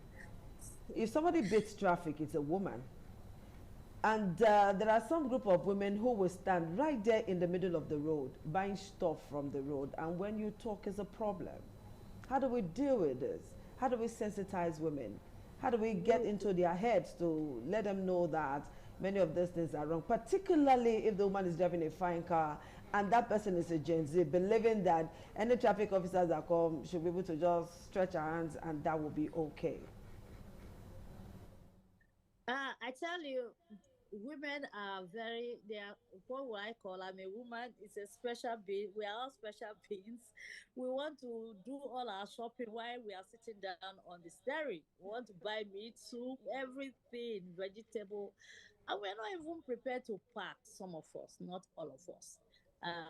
Some of us that don't have that kind of training, that kind of discipline, want to really do anything anyhow. Have you noticed that some women even hold their children to the road and they put their handbag at the other side? These are not even women that are driving. I'm talking about women that are walking on the road, taking their children to school. They put their children on the road and they put the handbag at the other side, protecting the handbag and leaving the child at the mercy of God. You know, when it comes to woman matter, it's a big thing. It's a big thing for us. It's a big thing for federal road safety because we keep talking. And that's why you see the enlightenment is every day, every time. We just keep talking. Just like you said, the women look like they're stubborn. You ask, why will you stop me? Is it your car? It's my car. If I bash it, it's my car. I'll fix it. And then you now want, it's not only about your car or being bashed or that. It's for the other road user. That's why we are explaining this to you. I stop a lot of women asking them, oh, please, can you take your child to the back seat? Because a child under the age of 12 is not expected to sit in front of the vehicle. When you see these women, the child even want to sit in front of the vehicle. The mother is not aware of the age limitation that is hindering that child from sitting in the front of the vehicle. And they're just going, everything is fine. The woman is on her seatbelt, the child isn't on his seatbelt, making matter worse for a number of people, both themselves and the other road users. So we say, women, please allow this information of safety to reach you properly. Be disciplined. You are mothers. And even if you are not yet a mother, you are going to be a mother. Don't murder people on the road. Be a good mother. These are some of the things we keep saying every day. Like you see, and like you always comment on my social media handle. Every day I am talking. Every moment on the road, I am saying one thing or the other, talking to women, asking them, must you park beside the market road? Park properly, buy what you want to buy, put it in your car and go. Anything can happen when you are window shopping, while you are still in your vehicle and you are buying stuff. So we keep saying this and we will not stop saying it until there's going to be a law when those kind of people are caught. But I tell you, there's a law. It's just that sometimes we are a bit soft. Is usually the problem. On that area. We are a bit soft on that area, but it's not that we are soft. It's just that it's not. You just want to keep enlightening people. You want to educate people. You inform. You keep saying. You keep talking it, and that's why we are taking road safety down to the nursery, where you have children road safety advocates, so that when the child wants to sit in front of the vehicle, he or she by him or herself will tell you, oh no, until I'm 12 I cannot sit in front of any car. And when they are sitting behind, they are also expected to use their seat belt, because in the instance of eventuality, you can still be harmed. So it's always very necessary and very important for you as a road user, as a motorist, as a driver, whether you're a woman or a man, the vehicle doesn't know. You just know that someone is driving. And the way you drive that vehicle is whether the vehicle will take you home or take you home. You know what I mean? Okay, yeah, I do. Just before we go, Julie, let me ask you this last question before we leave, because our time is really up. Now, a woman loses her tire on the road, or she gets a flat tire where she cannot get help. Is she expected to remain there or just walk away? Because most women have been robbed doing that. A smart woman will know how to fix a tire. First and foremost, once you are prepared to drive a car, please learn how to fix a tire. If you cannot fix a tire, then make sure you have you check your vehicle every morning. It's very good. It's very, very essential for you to check your vehicle every day. Although the vehicle can develop a fault, but try and see that you are in a safe place. Make a call quickly for you to have a help. Not the one your car will break down and all you do is park your car and you walk away expecting your husband to come and pick it or the mechanic. No, it is for you to look for available help immediately. Put on your sick caution, which is very important for you to have. Put a sick caution there, make a call, look around if you are going to find a organizer around there and call the organizer. In 30 seconds, what's your parting word for the woman? For the woman, I will keep saying, and I will continue to say to everyone that road safety is everybody's business. Okay, thank you so much, Julie, for joining us on the program, Woman to Woman. We hope to do this again someday. Why not? Thank you. Okay, you're welcome. All right, women, this is it for today. If you must drive, drive like a queen. Stay alive and keep other people alive. Be a mother, not a murderer. We'll see you again next week. Bye-bye.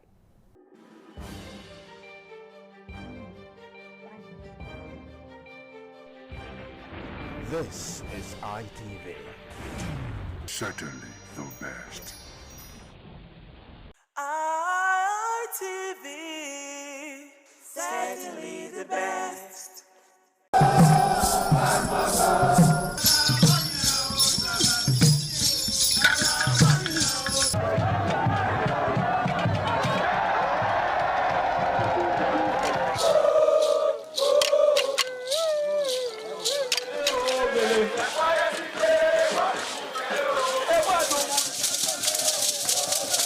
The new Edion expressed excitement as he danced and rejoiced before the Esama of Benin, Sir Chief Dr. Gabriel Osawari Benedion, who also joined in the dance.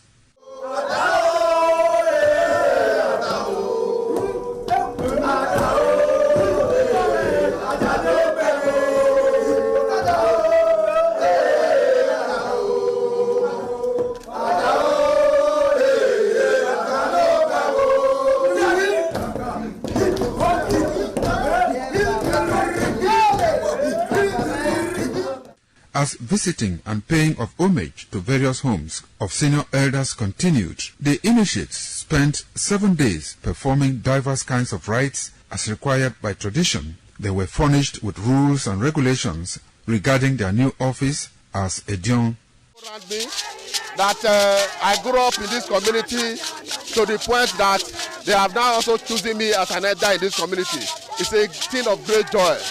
All thanks to the Esama of Benin, my people, my family, everybody, all Okada community for this great honor. I am very, very grateful. Well, this is my brother. I'll call him my uncle because he grew up with my father. I'm so proud of him because we are doing the same rituals as the Edions of the Okada. It is our duty for us to make this place a greater place, for outsiders to come and see the goodness of God in Okada. And I'm proud of every one of us here. So shall it be to each and every one of us in Jesus' name. Okada zima, Esama zima, Bona zima, Obala zima, Manawe, Mari, Esama, Denena, the Mado Pome Sama, the Mado Beken Sama, Emana, Dio Warena, Esama, Magbeken, Osaba, Obuya Bitone, no get Tony Maga, not Yami Magame. Manido Beken, the Nena, Ima Yafe, Ima Ato, Ima Agmo, Arokbai Wuduri, Ima Diawagene, all the Tiagoyano, Emi Magame, and they just know me on fun.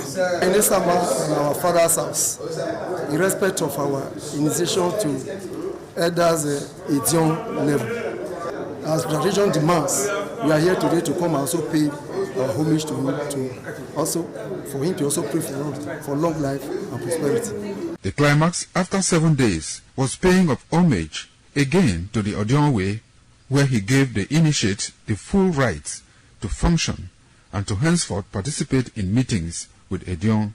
It will go down in the history and minds of Okada community, Ovia people, Edo State, and Nigeria in general. The ambience, style, and the colorful ceremony associated with the 2025 initiation into the Edion Council of former Governor of Edo State, Chief Lucky Nosaka Igbenedion, his brothers Bright Ayamekwe Igbenedion, Honorable Charles Osenwige Igbenedion, Peter Osawori Igbenedion, Dr. Fred Osanwi Igbenedion, Barrister Mike Osane Igbenedion, Executive Director Operations, ITV and Radio, Chief Elder Ogbedio Nwunse, Honorable Efosa Douglas Igbenedion, Ukponwa Igbenedion, Osawe Igbenedion, Edosa Igbenedion, Dr. Daniel Omorige Igbenedion, as well as Agbong Steve Igbenedion, among other sons of Okada.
ITV, certainly the best.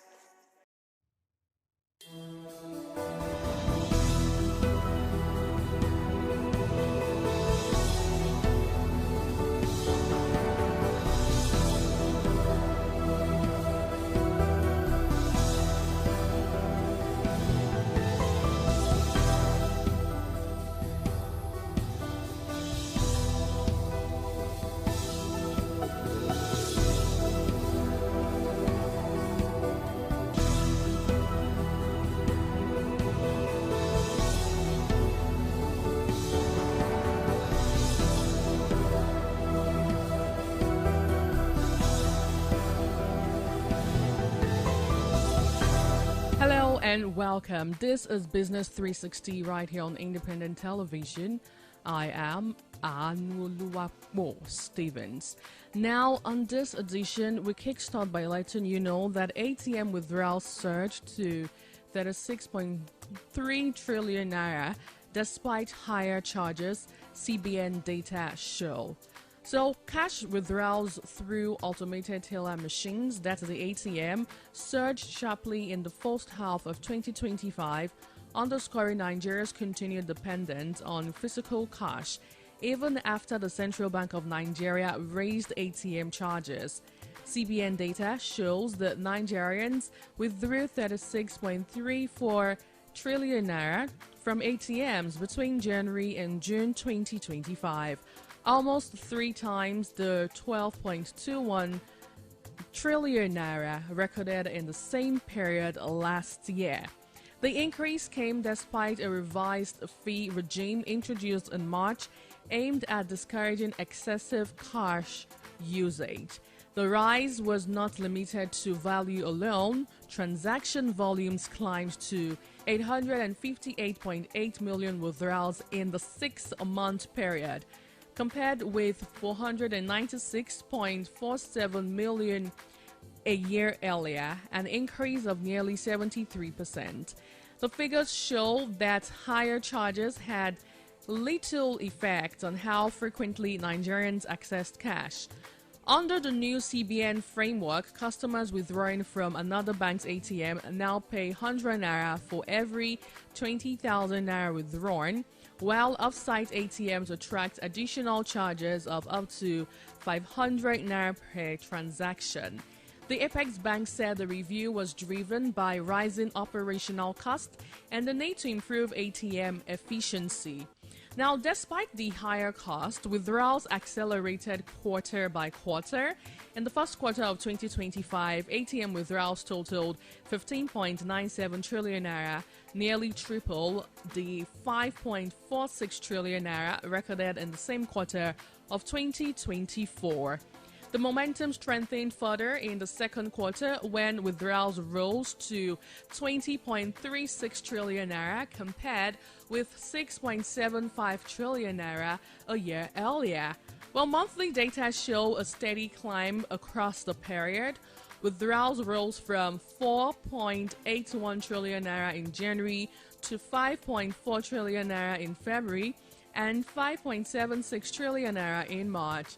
The upward trend continued in the second quarter, peaking at 7.44 trillion naira in May before easing slightly to 6.55 trillion naira in June.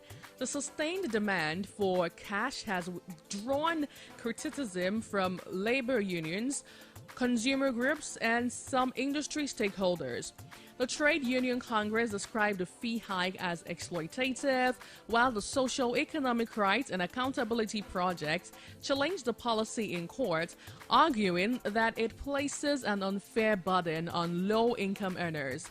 Some banking stakeholders, however, said the fee increase was inevitable, though concerns remain about its scale and timing given broader economic pressures. The persistence of ATM withdrawals contrasts with the growth of electronic payment channels, while point-of-sale transactions continued to dominate in absolute value, rising to 147.2 trillion naira in the first half of 2025. The pace of growth in ATM withdrawals was significantly faster. Well, it's interesting to see how, despite all of the wonderful, beautiful innovation the federal government, that's the CBN, actually is trying to introduce to reduce the usage of cash, Nigerians are still hell-bent on using cash for the daily transactions.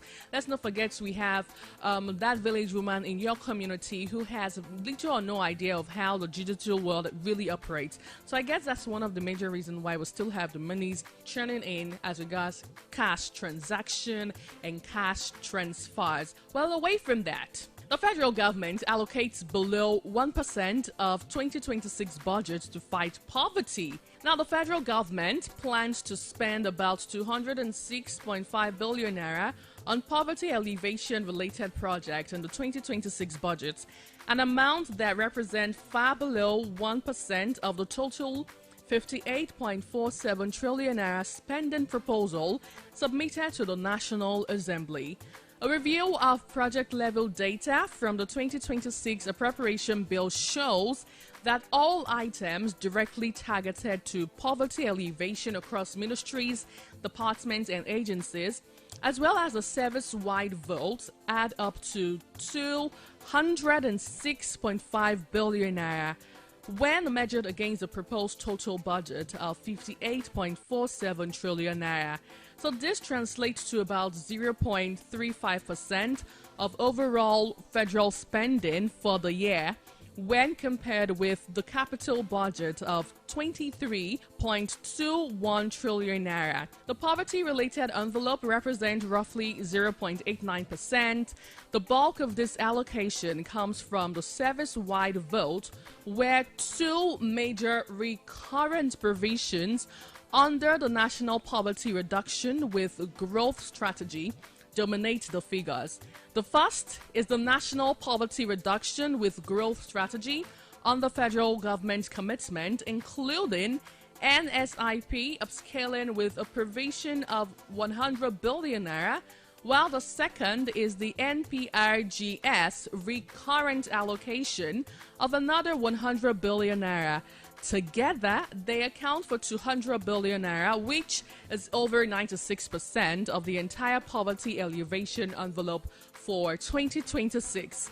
So this means that without the service-wide vote entries, all MDAs combined account for only 6.5 billion naira in poverty-related projects.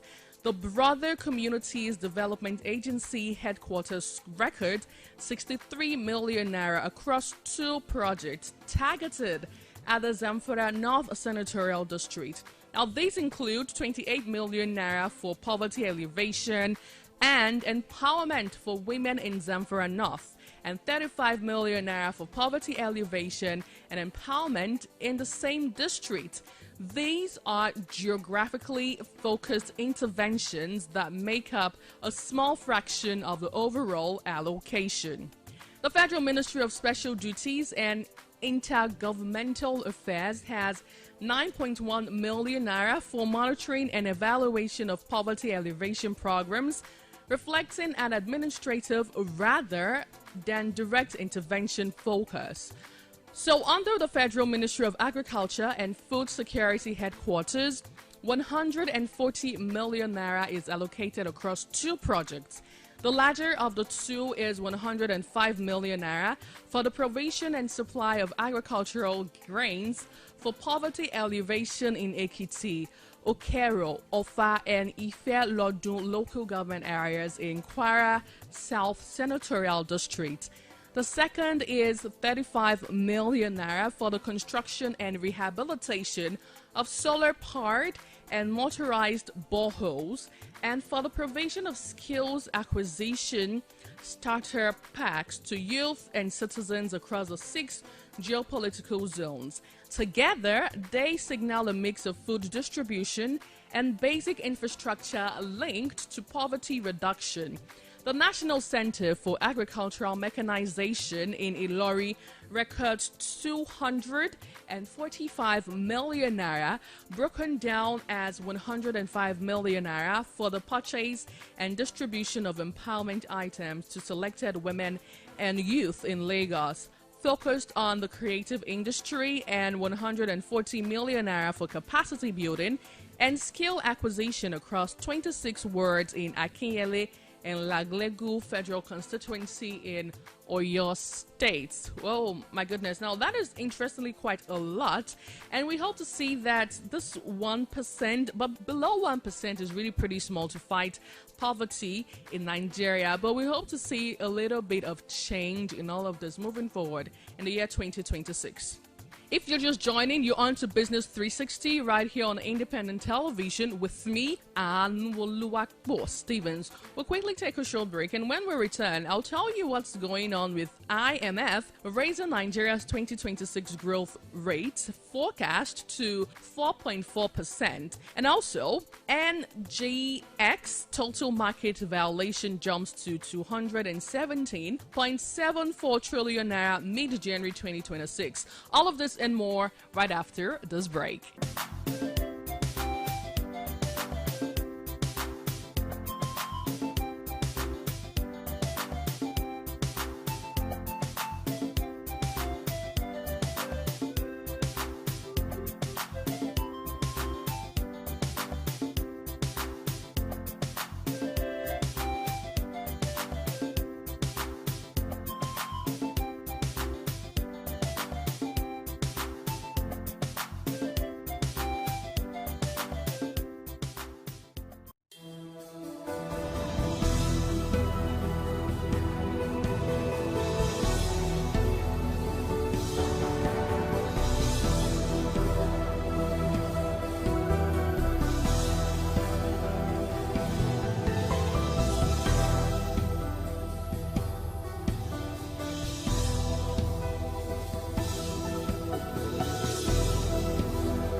Welcome back. Now let's talk about IMF. So IMF raises Nigeria's 2026 growth rate forecast to 4.4%.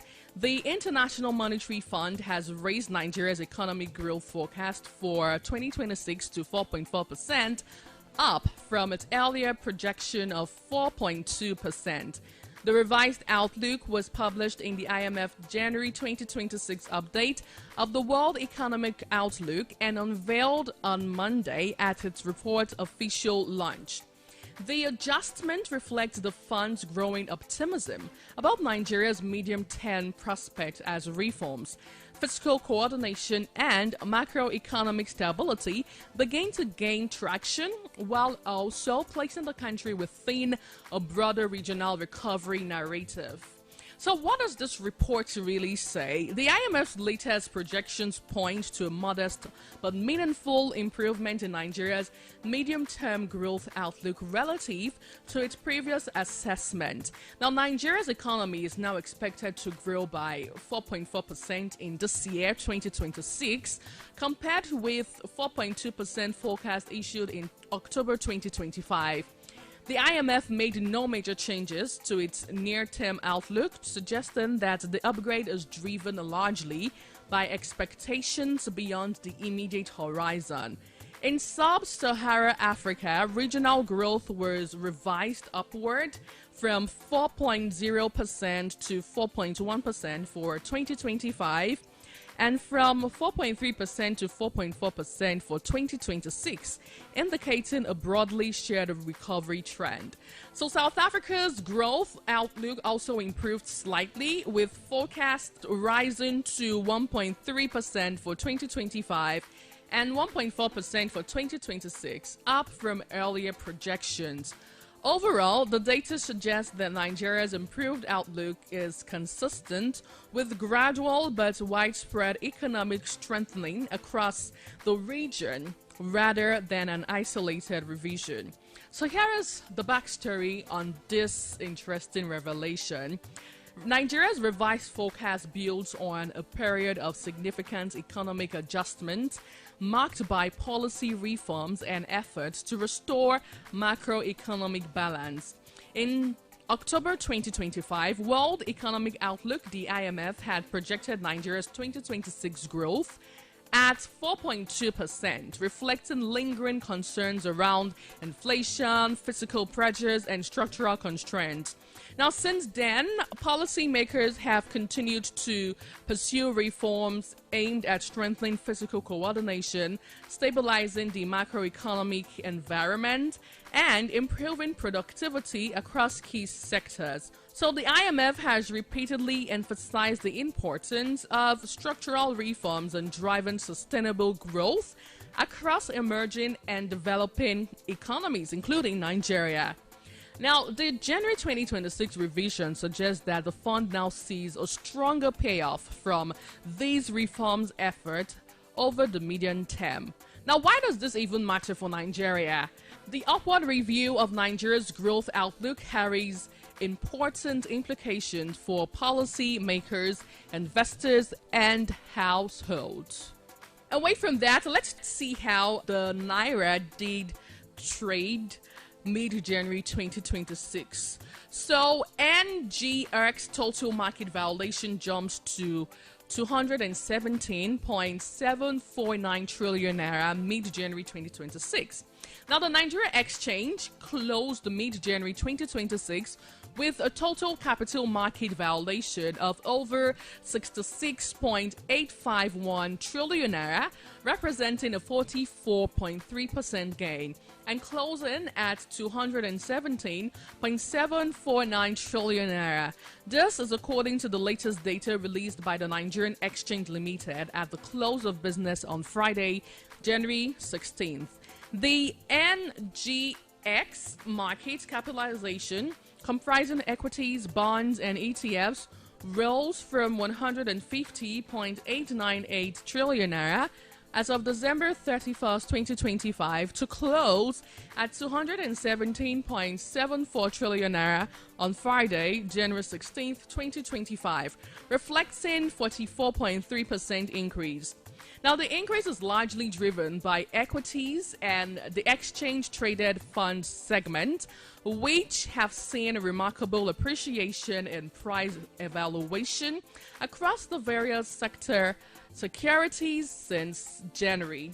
Now, what the data is saying, let's talk about it. A comparative analysis of the data obtained by Nairametrics showed that the equity market segment recorded a sharp expansion, with market capitalization rising from 99.376 trillion naira to 166.13 trillion naira. This represents an increase of 66.75 trillion naira, translating to a 67.2% growth, indicating the equity segment as the main driver of overall market expansion. The fixed income market posted a modest uptick as capitalization edged up from 51.476 trillion naira to 51.55 trillion naira. The 80 billion naira increase reflects a 0.15% rise, indicating relative stability and financial instruments across Nigeria's capital markets. At the core of its equities markets, where shares of listed companies are traded, supporting capital raising and wealth creation, along equities are three other main segments: bonds, ETFs, and derivatives, each governed by distinct rules and listing requirements. So here is a backstory. On December 29th, 2025, Nairametrics had reported that Nigeria's total market capitalization surged to 149.88 trillion naira as of December 24th, effectively pushing the market to the brink of the 150 trillion naira milestone for the first time in its history. The expansion, according to report, reflected broad-based growth across equities, bonds, and ETPs, with a breakdown of data showing that equities contributed 97.89 trillion naira, accounting for 65.31% of total market value. The bond market added 51.55 trillion naira, while ETPs, though still a relatively small segment, recorded 43.20 billion naira in value. About 2 weeks into the new year, the capital market cumulative valuation has accelerated by 66.851 trillion naira, closing at 217.749 trillion naira, paving the way to a new milestone of 300 trillion naira capital markets, largely driven by local investors. Now, we look forward to see how all of this would actually perform in the coming days as we get towards the end of the month. Well, that's all I have for you on this episode of Business 360. Catch me again, same time, for another interesting one as we get to delve into the world of business. I am Anuoluwakbo Stephen. See you on the next round.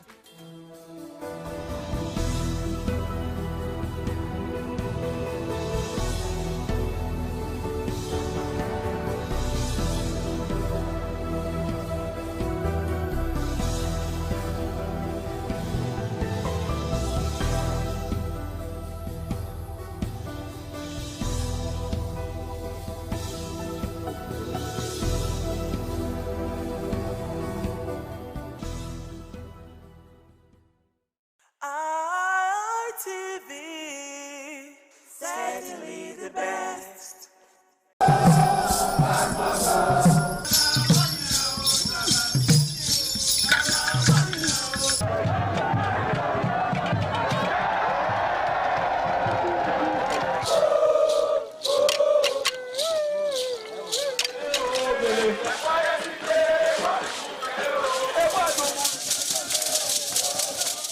Omonoba Nedu Ukwakolopolo, Ewai II, Oba of Benin, stepped out majestically with loud crowd to perform the Sotun rites of his late mother, Queen Mother Ioba Omoni Ikoyeme, Ioba Ewai II, who departed this world 49 years ago.